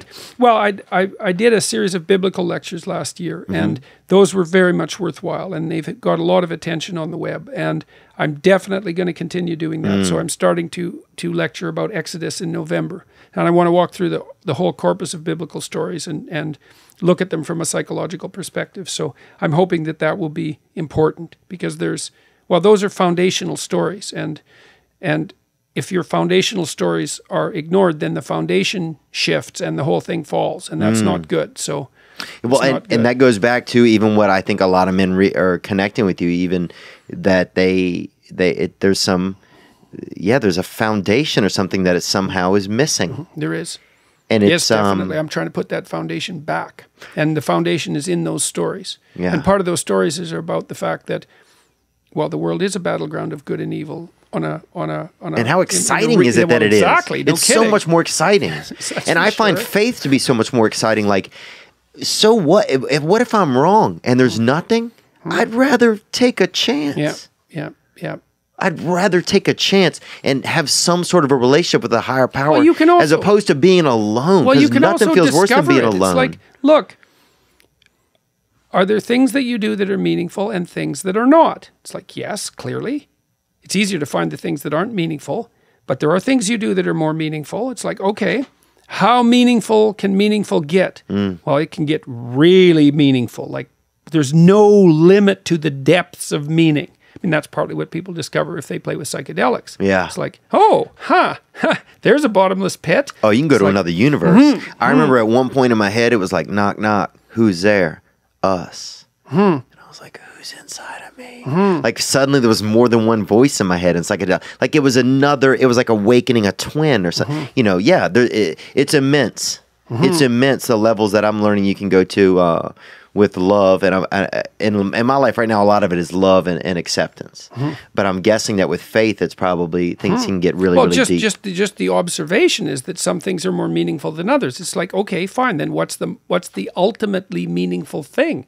That's a religious pursuit. I want to pursue the ultimately meaningful thing. It's like there are successive approximations to that, just as it's obvious that there are some things that are more worth pursuing than others. It's like, well, are there? Well, there better be then, because otherwise why pursue anything? If one thing isn't worth pursuing more than another, then how do you make choices between what you pursue? Well, you obviously make choices. So you rank order value. Well, what's the ultimate value? That's the religious question. Is there an ultimate value? It's like, well, who knows? But you can successively approximate it. Yeah. You know, and you say, well, what are the markers for it? Love is one. Beauty is one. Truth is one. Oh, nobility of character, that's another. Those things are real. And they're more real than their antagonists. Yes. You know, so I think good is more powerful than evil. And I say that lightly, man. I've studied evil for like 30 years. Yeah, man, you're like you've been in the dark arts, man. Yeah, well, that in the clinical practice, you know. So I've looked at the darkest things I could find, and some of them I barely recovered from. And you still believe that good I believe more. I believe more than I did before. I believe that our capacity to transcend evil is far more powerful than evil, even though evil is no bloody joke. Well, that gave us World War II. It gave us the Gulag Archipelago and the horrors of the Soviet Union and communist China and Cambodia. And it's like the horrible tortures that went along with that, the mass slaughter, the malevolence and the lies, all of that. It's like, yeah, man, that's dark. The light is brighter than the dark is dark. Wow. And that's something, man, because the dark is plenty dark. So, and this is a man, I mean, you're like the Neil Armstrong of the dark moon, you know? Yeah, you've been out there. Well, it's interesting too to talk to these audiences, because when I talk with them, because, you know, I make a case. I say, look, it's no wonder that you're somewhat adrift and bitter about life. Life is really, really hard. Everyone dies. Like, it's rough, man. And there's going to be, not only do you die, there's going to be a fair bit of catastrophe along the way. Yeah, and some of it really rough. And then it's even worse because you impose some of that on yourself because you're malevolent and stupid and you make other people's lives worse. It's like, Jesus, dismal, harsh. Despite that, there's more to you than that. You can get out of that. You can move away from it. You can fix it. Man, I love that. Yeah. That's powerful, dude. Yeah, well, that's the thing. But see, I feel that when you say that, I feel like I'm not just even listening to you. Like, I'm listening to you with, I feel like there are cells in my body that are traveling to this side of my body because they want to hear that. Yes, right, absolutely. People are longing to hear that. Even though life is painful, that it's worth living. Like, we're in this thing now where it's like, especially my generation, like, is this even worth it? What's the point of all this? And you make, I think and I'm not trying to smoke your salmon or whatever the term is in Canada, but it's definitely one we use. Okay, good. Yeah, dude. All right. Yeah. Or, but it's like, yeah, you make me feel that's real. I believe it. The light is stronger than the darkness. Yeah, but it's not just wishful thinking, and it's not something. It surprised me. Okay, so if it surprised you, do you feel then that you are a conduit for this sort of thing? And I'm not saying like you're a messenger but do you? Because sometimes with my comedy, man, I don't write. People are like, you're so funny. I'm just a thing. Yeah. I'm a person. Yes, I have some, I have some game plan, but sometimes I just feel like I'm just a conduit. Like, these aren't my ideas that I come up with, but you've done a ton of research. And so do you feel like... Well, you kind of open the door to ideas. That's what you do if you're creative, but then you have to edit them and wrestle with them. Right. So there's some of that. Okay. There's some some inspiration and some perspiration, as they say.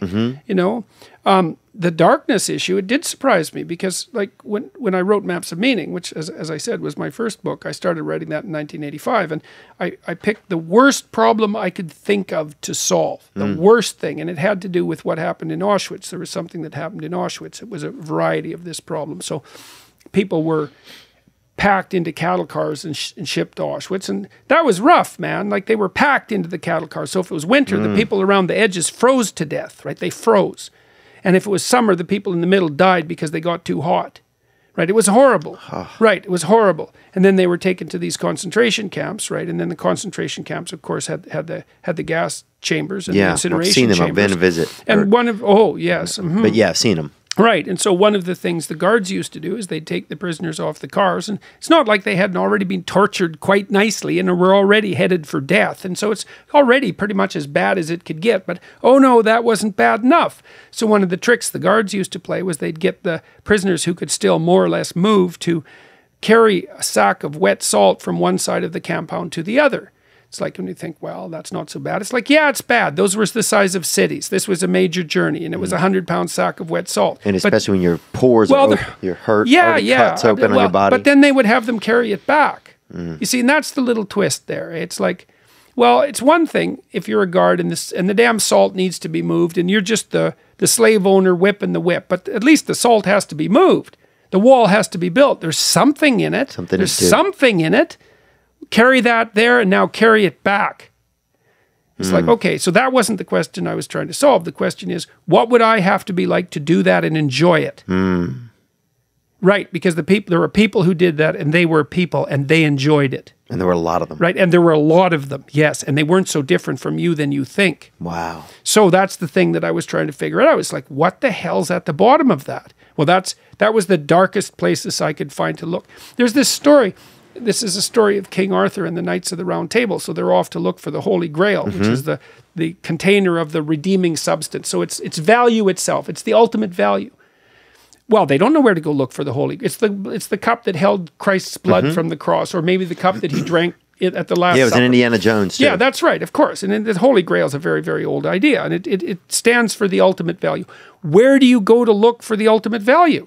Well, the answer in the story of King Arthur and the Holy Grail is all the knights are around a round table because they're all equal. They all decide to go off and look for the round table. So they all go look at the forest, and each knight looks and sees where the forest looks darkest to him, and that's where he starts. It's like, yes, that's wisdom. And I learned that also from Carl Jung. He derived a dictum from alchemy. Inster qualinus invenitur, which means that which you most need to find will be found where you least want to look. Right. But what's so interesting, and this I didn't expect this, is that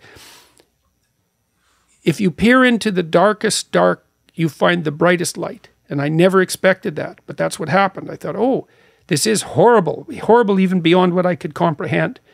But the light that can overcome that exists. The light that can overcome that exists. It's actually real. And I think the instinct that we have that manifests itself within us as meaning, which is what you feel, for example, when you listen to music that you really love. You feel that sense of intrinsic meaning. That meaning is a guide to the light. I mean metaphorically. Right. I mean religiously, but I also mean biologically. Right. I mean in reality. That sense of meaning is the guide to the light that overcomes the darkness. And the darkness is dark. It's really dark. But that means the light has to be that much brighter, and it is. I really believe that. I love that.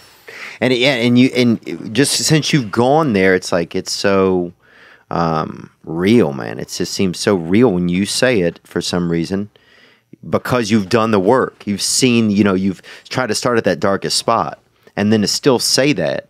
That's the thing. Because if that's not the story, though, then there is no story. It's like that has to be the story, that we go, that it ends in positive, that it goes upward. Otherwise, there's nothing. if that's not the story? Yeah, well, that's a very good way of looking at it. I think that's So the who case. would ever choose nothing? It's just such a pointless. There's no. That's it's not. Mephistopheles. It's Satan's dictum that things are so terrible that it would be better if there was nothing at all.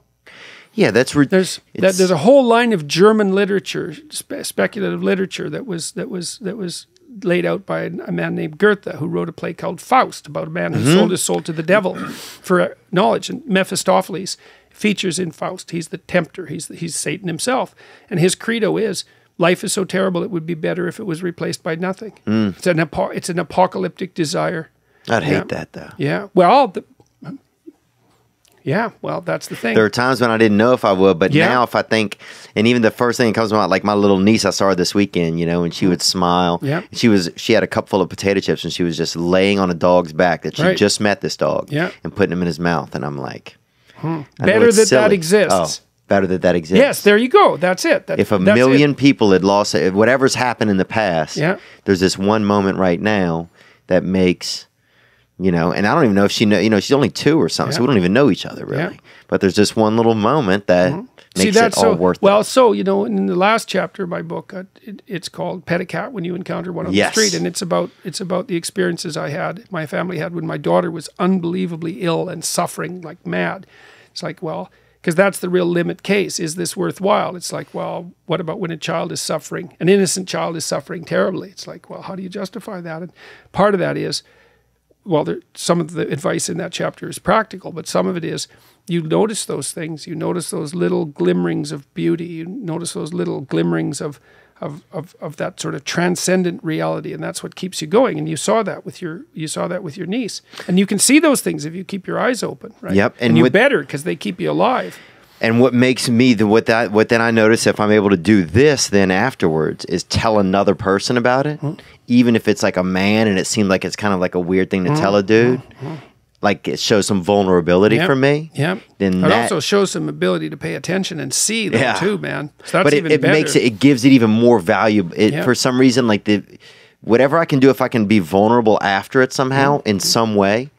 Well, it's not just that you're vulnerable, it's that you accept the vulnerability and you transcend it at the same time, which is also what comedians do all the time. Because a comedian always says, ha ha ha, look at how we do this, aren't we stupid, useless? But we can see that and we can rise above it. And everybody goes, ha ha, yeah, we are that stupid and useless, but we could rise above it. And then the next joke comes on. And, that's why the jester in the king's court was so valuable, is he was the only person who could tell the king the truth. Right? And the king couldn't get mad because that was his thing. it was the jester was beneath contempt. You could let him say anything he wants. That's why, too, comedians are a good bellwether in a free society. If the comedians don't get, wherever a comedian can't go, that's a tyranny. Where can't they go?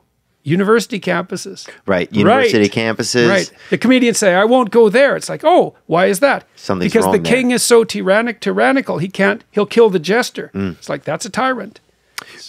We have a question that pertains right to that about the, do you have that one, Nick? You know what I'm talking about? Hey, Theo.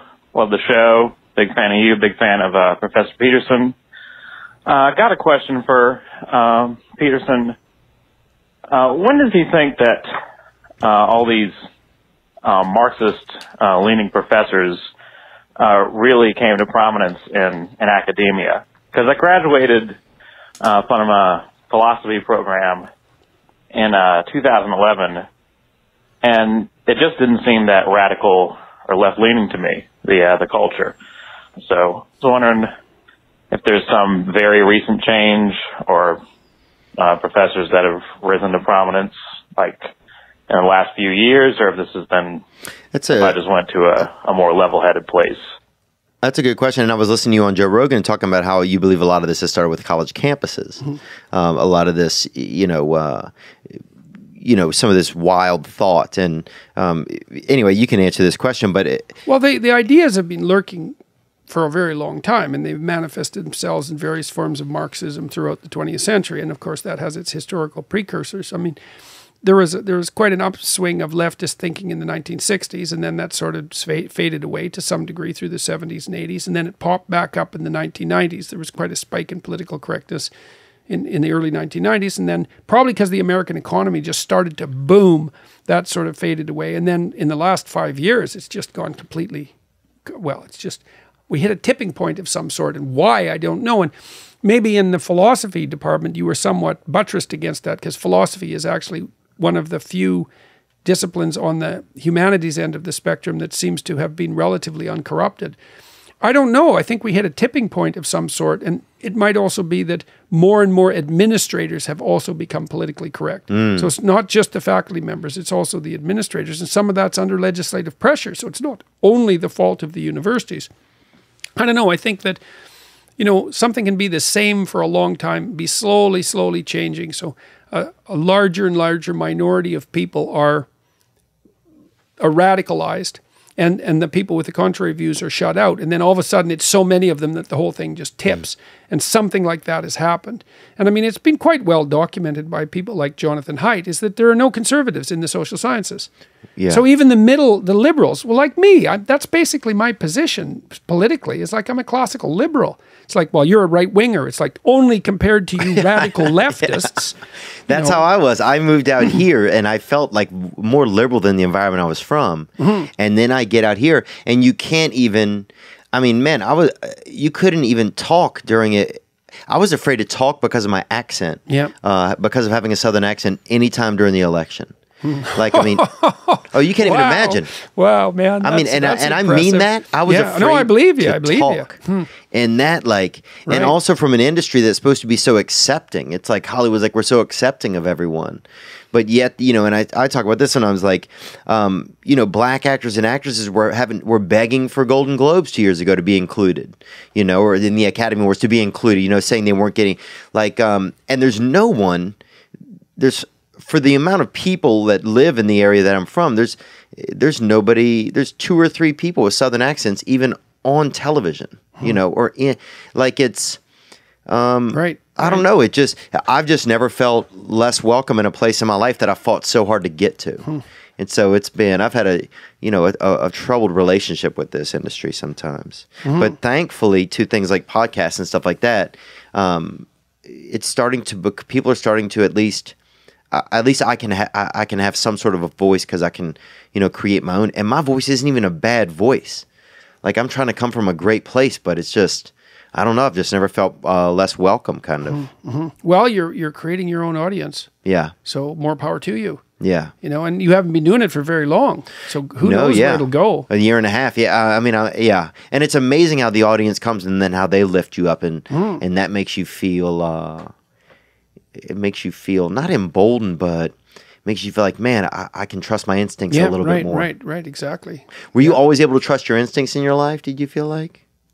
I was probably able to. That didn't mean I did. Yeah. Did you have trouble? I've had trouble calibrating my instincts. Oh man, when I was young, when I was about 23 or 24, and I first started to do the work that culminated in my first book, that took me about 15 years.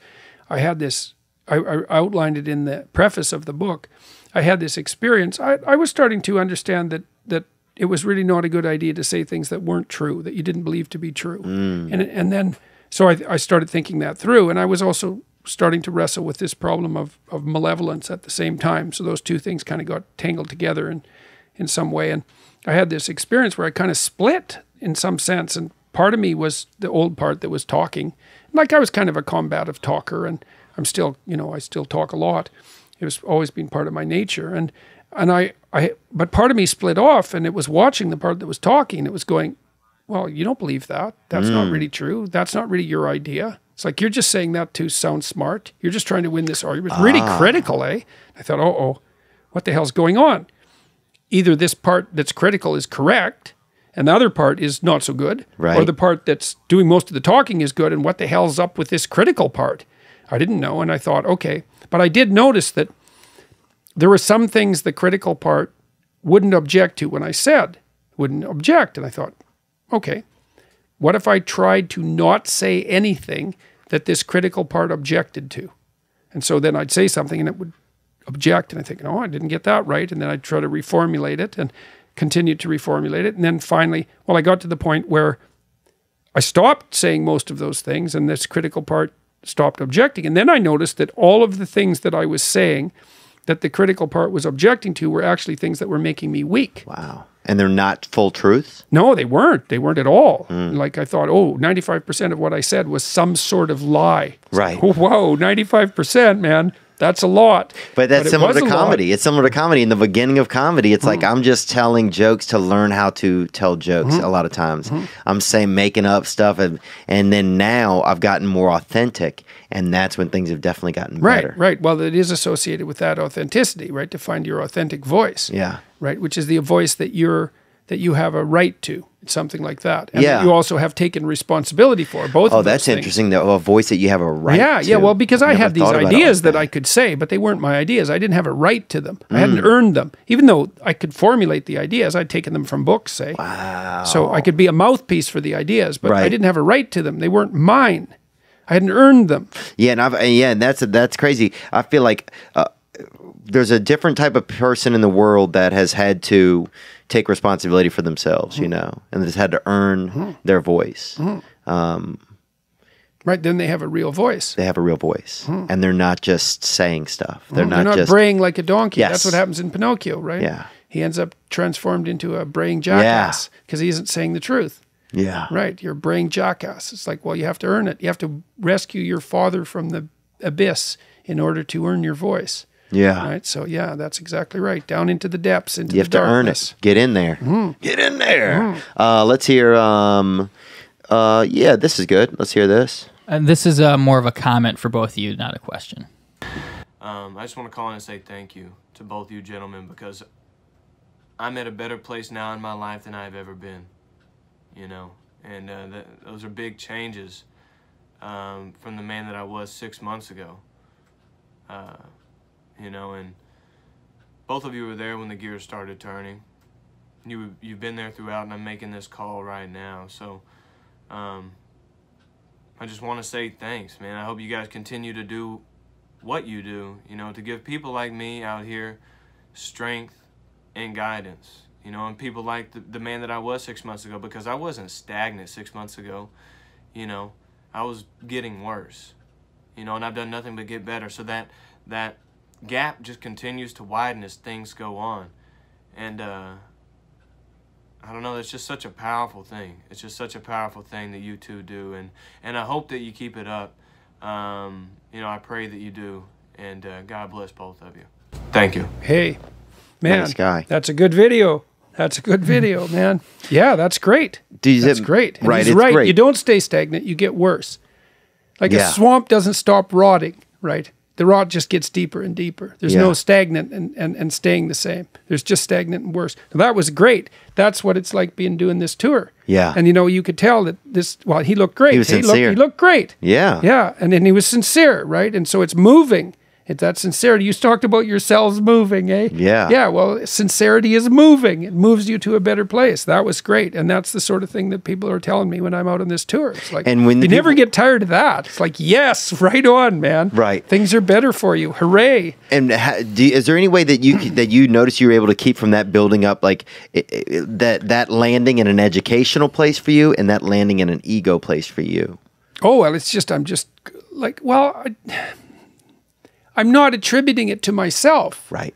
I'm attributing it to what, you know, to the degree that I've been able to facilitate that. It's because I've had the privilege Right. of having the time to read all these great clinicians and to put that into practice. It's like the wisdom I'm not inventing the wisdom that helps people redeem themselves. Right. You're just a Sherpa. Yes, that's exactly it, to the degree that I can be, you know. And so I'm not taking credit for this. I learned this from Carl Jung too. He wrote an essay called The Relation Between the Ego and the Unconscious, which is exactly about this. It's a hard essay to know what it's about unless you know what it's about. And this is what it's about. He said, don't mistake yourself for the wisdom. Don't do that. It's like, because the wisdom is eternal.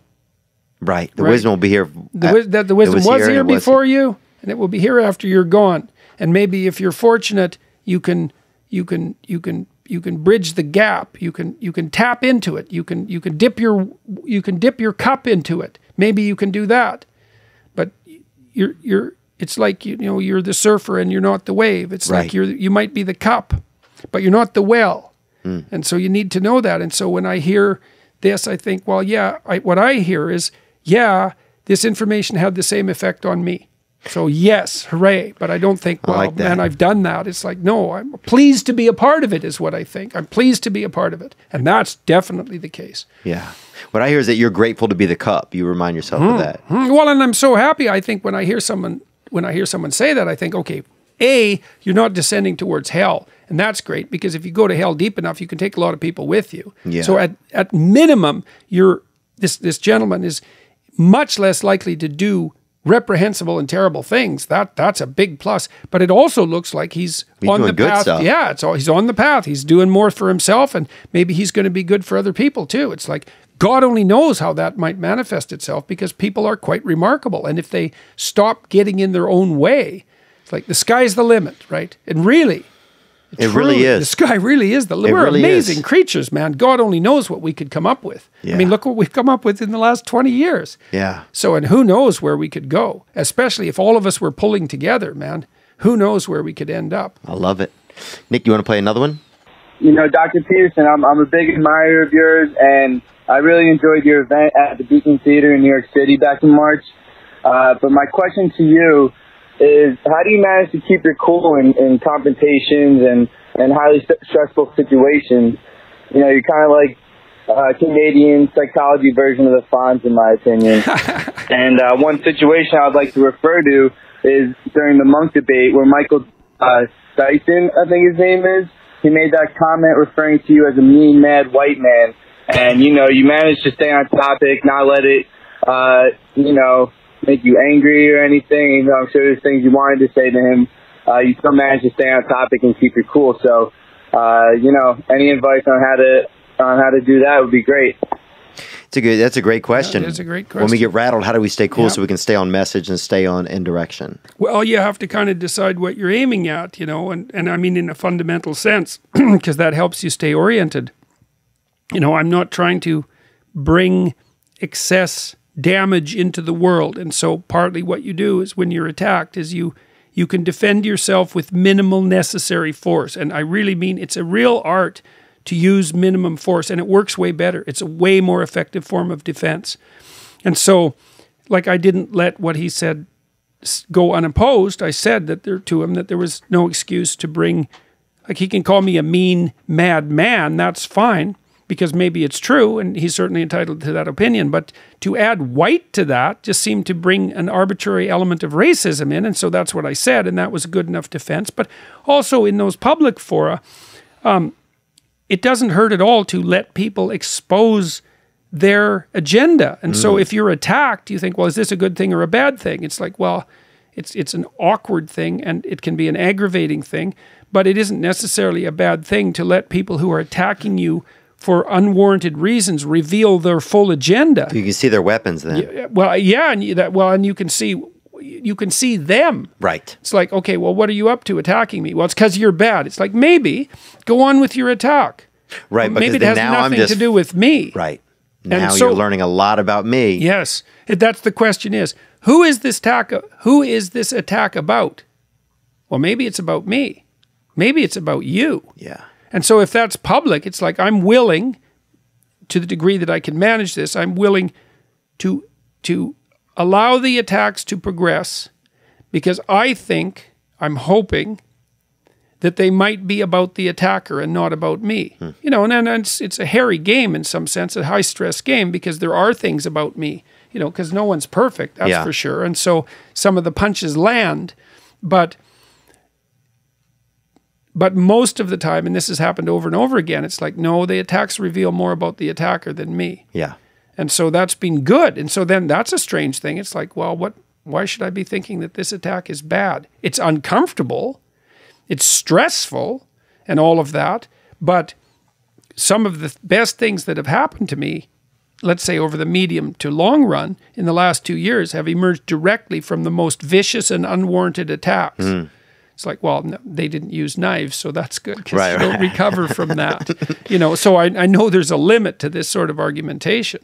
When you, I liken that as similarly in comedy. Sometimes I used to think it's always me saying stuff that is the funniest or can build up the most credibility with the audience. But now I'm realizing it's almost times when I'm silent that reveals more about the story sometimes. It's a little bit of an inverse of what you're saying. Well, kind of, judicious use of silence is quite helpful, you know. And right, but I never thought of that as like being something that would reveal anything. Right. Whereas you would never think if somebody attacks you, sitting in silence or, you know, minimal response.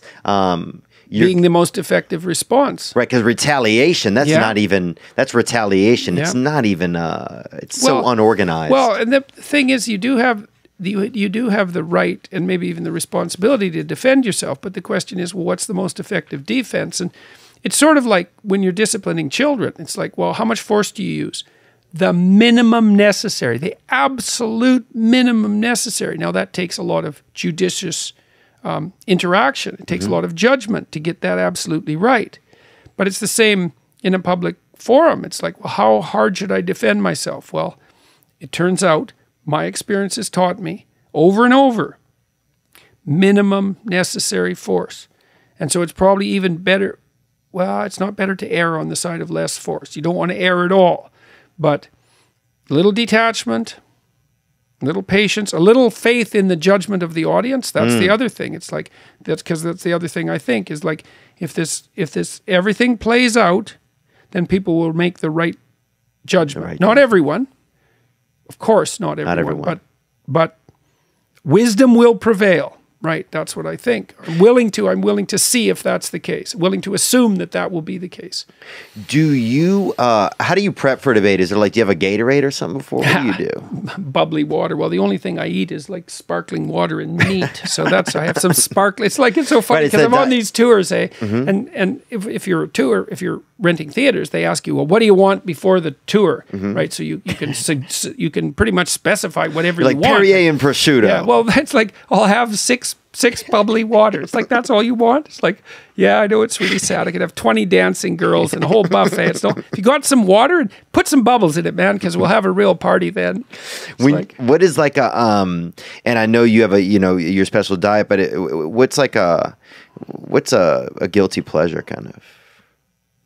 Tell me, you have a Reese cup, a peanut butter cup? Oh man, what do you have? Well, I'm really, that's all I'm eating, and I never cheat. Like, that's it, period. That's what I eat. Now, I'm hoping to expand that outward again as I experiment with what I can tolerate. But right now, it's like, it's religious. I never cheat. I eat beef and salt and water. And that's it. Wild. I know, it's crazy, man. Wow, you're like crazy. A ninja. It almost sounds like you sound like a rare Japanese creature. It's ridiculous, man. But it works. Yes. That's the thing. It's helped me a lot, and it's cured my daughter. And it works for you. And it works for your blood type. It works for your daughter. It's working for anyone else, but it does work for her. And it has worked for my wife as well. So, what is something special that... Music is a pleasure. I mean, I have a car. I rented a car. I rented a Mustang GT, which I really like. It's a convertible, and it's got a nice loud stereo. And so I love loud music. I love zooming around in sports car and listening to loud music. I really like that. I could do that. I did that all the time when I was a kid. Did you? It wasn't a sports car, but what kind of music you listening to? I could see some James Blake maybe, or some Chopin. Oh, I don't even know if I said it right. You can't really listen to classical music in a convertible because the dynamic range is so high, you miss most of it. And you're creeping people out. Well, there's that too. It's like, what the hell's up with you, buddy? But no, I listen to all sorts of dinosaur rock, but I have a big collection of music that goes right from the 1930s till now, and my son and my daughter both feed me relatively new music. Nice. Like for me, if it's 5 years old, it's still new. I really like Arcade Fire, a Canadian band. I think they're bloody great. I like Beach House. I like a band named I can't remember the name. It's like Devochka. They're from Seattle. Oh, wow. Yeah, they play a kind of a Russian-oriented folk rock, but it's fairly heavy rock. I really like that. I really think they're great. I like Gogol Bordello. They say, oh man, they're wild. They have a song called Start Wearing Purple. You should watch it. The lead singer is just a wild man. He has an accent that you cannot believe exists. Really? It sounds like a parody of an Eastern European accent. Right. It sounds like he's putting like it on. Like Borat or something? Yeah, like that, exactly. Yeah. He's like Borat. if that's right. If Borat had a rock band, this would be it. Gogol Bordello. I love them. I love Tom Waits. I'll check him out. Yeah, no, I've heard that. I love Tom Waits, man. I think he's absolutely great. And he's one of those guys that's just tough as a bloody boot. Yeah. I love to watch him with, who's the talk show host that always made fun of everybody. He just retired. David Letterman? Letterman, yeah, because Letterman was pretty hardy guy, eh? I like Letterman too. But he was pretty much no celebrity intimidated him. Right. Tom Waits, man, intimidated him completely. I'm going to have to go back and watch It's really that. fun because Is it? like Letterman's like a little kid around Tom Waits. Well, and Tom Waits is so tough and cool and such a bloody genius and every time he puts out an album, I think, oh, Jesus, Tom, you just went off the deep end this time. It's too damn much. I can't listen to this. It's too harsh. And I listen to it like 5 times and I think, God, you hit it out of the park again. You know, so. What about like Leonard Cohen? Did you listen to him? Oh, yeah, definitely. I loved Leonard Cohen. Yeah. Yeah. It was really sad when he died. I saw a concert of Leonard Cohen about 5 years ago, and he was like 82, and it was like a religious experience, man. Wow. Everybody gave him a standing ovation when he showed up. It was at the Sony Center, so the acoustics were great, and he just bloody nailed it. He got better and better as he got older. Like When Johnny the Cash. walls came Cash down. Cash got better too. His last few albums, man, he was in a transcendent space, man. That The Zone. song, yeah, he was in the zone. He was in the old guy zone, that's for sure. Do you feel like things changing as you get a little bit older? Because I mean, you seem very young, and you look extremely healthy. Do you? That all beef diet, man. It is, huh? Yeah. No, you definitely seem like I'm surprised we didn't catch you eating grass out front. You know, but do you start to feel anything? That's like for herbivores. Do you start to feel anything? No, because you turned into a cow. I mean, Yeah. But do you start to feel anything being different as you get older? Like, are you noticing anything or? Well, my family means more and more to me. Wow. I would say that's become. I mean, they've always meant a lot to me, but you notice that even deepens. Oh yeah, as definitely. That's why you want to have kids, man. Is because you're going to get old. It's not the only reason to have kids, and there's lots of reasons to have kids. But the older you get, the more important your family is. You know, and so because I don't know why it is exactly. It's. I don't know why exactly, but it maybe because you get smarter, you get wiser. It's like, yeah, you guys are really important to me. It's really important that we do this right. So, and maybe you want something in the world to know that you loved it. Maybe. Yeah. Well, there's that. I mean, that's right. That's the focus of right. the love you get. That's where it is, and that turns out that's really important. So, yeah. So, and I have a new grandchild, and that's really cool. Ooh. She's how old is she now? She must be about 9 months old. Haven't seen her for a month. That's fun because they start really moving around. Oh and yeah, becoming she's zooming people. around now, man. That's such a blessing. Yeah. We have one more question, and then we'll wrap it up. Okay. I guess relating to children, here's one about Santa Claus. Okay. I love Santa. What's up, Theo? Just want to say, love your podcast. This message is for Jordan Peterson. I want to know how you go about addressing Santa Claus with children, and when and what age is a good time to make sure that he's not the last kid to know. You know, because you don't want him to be the first kid to know, but you don't want him to be the last kid to know. Yeah.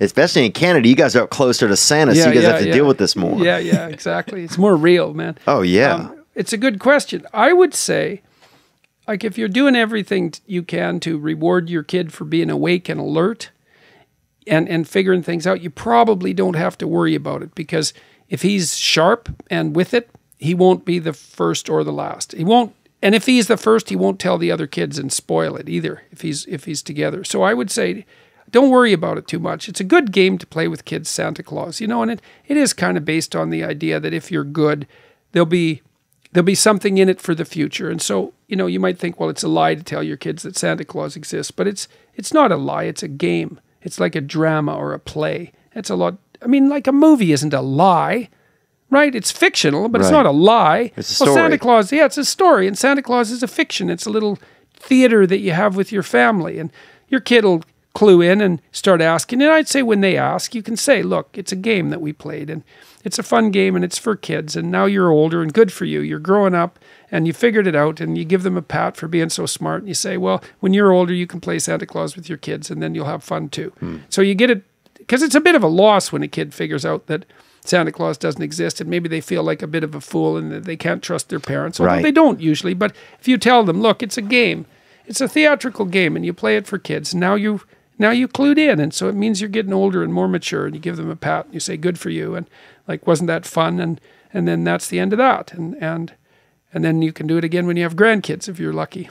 Yeah. So, but if you reward your kid for being sharp, they'll figure it out, and you don't have to worry about that too much. Is there is it tough having you as a parent, you think, for your kids? You mean now? Yeah. I think it's probably always been tough in some ways because I'm kind of a strange person, you know, but I think it's you're definitely a unique person. Okay, so yeah, I guess that's what I mean. Like, I guess what has it been like? Do you feel like for your kids having Jordan Peterson as a parent? Well, I think it's been good. I have a really good relationship with both of them, you know, and I've had a good relationship with my kids ever since they were little. I really liked being with them, and I liked them when they were little kids. I liked them when they were toddlers. I liked them when they were teenagers. We've had a fine relationship the whole way through, and we still have a really good relationship. So I think it's been really good. You know, I've always assumed that given the opportunity, they would be sufficiently sensible, and I called on them a lot, you know, to be sensible. Both my daughter and my son. It was complicated with my daughter because she was so sick. But my son, he's been a damn trooper, and like I expected right from the time he was little, it's like I expected him to abide by the truth and to be a responsible person right from the time he was little, and he always was. And like he was in on the decisions, and he was great. His sister relied on him when she was sick, and he was around, and he didn't cause any excess trouble. He was no, you know, my son Julian, he's perfectly capable of getting into the appropriate amount of trouble and not afraid to do it. Yeah. But he kept it to himself, and he didn't bring any of his troubles home except when it was absolutely necessary, and he didn't add any additional burden to us while we were completely swamped with my daughter's illness. And so I was incredibly impressed with that. Wow. That was between when he was 13 and 16 or so. Yeah. And you would think like, a kid would then, because, you know, if anything, there also might have some unknown jealousy that they're feeling because of the child getting the attention. Of course. Well, my daughter even got jealous of herself because she was jealous because her illness got all the attention. Right. And so it was worse in some sense for my son. How did that test your, oh, sorry, go on. Yeah, no. How did it test your faith when your daughter got ill? Did you have a lot of fear there? Well, it just made not being in hell more important. Right. Right. Because there was no time for that. Yeah. There was barely enough time to keep things happening.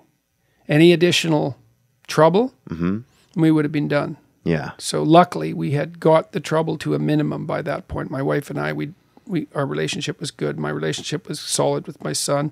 It was solid with my parents. It was solid with my in-laws. Like everything was put in place. And of course that was most important with the immediate family. And that was, thank God, you know, the ark was caulked. There were no chinks between the timbers. When the flood came, we didn't founder and sink. We were a team. Yeah, we were a team, and really, and thank God, because there's no way we would have made it otherwise. My daughter wouldn't have made it, and God only knows what that would have done to the rest of us. So, and we did make it, and she's healthy now, and so thank God for that. It's a miracle. When you're out of town, like you're on tour right now, how does your wife deal with that at home? Tammy comes with me. Oh, she does? Yeah, she travels with me. I saw a cute, we had a caller that called in and said they didn't see you laugh very much. In like, you know, and obviously you're debating. I've been sick for 2 years, so that's been kind of But then I saw a video of you talking about your wife when you guys were kids, and you were laughing all the way through it, and I thought it was just pretty charming. Yeah, we laughed plenty today. Yeah? Yeah, well, today with you. Oh, that's true. Laughing away, man. Yeah. We had a nice time. Yeah, we did. Jordan, thank you so much. Like, we just, you know, we really appreciate you being here. Hey, it was a pleasure talking with you and with your audience. Yeah. And appreciate the opportunity. Yeah, and we'll be following and supporting and learning and questioning as you move forward. And yeah, we're just, I guess all of us feel like we're on like this journey together, and we're glad that, you know, we're not alone out there. Absolutely, man. So that's great. It's great to have an opportunity to talk to your audience, and I wish them well. Yep, I know you do. Thank you so much. Now I'm just floating on the breeze, and I feel I'm falling like these leaves. I must be cornerstone. Oh, but when I reach that ground, I'll share this peace of mind I found. I can feel it in my bones, but it's gonna take a little time for me to set that parking brake and let myself unwind. Shine.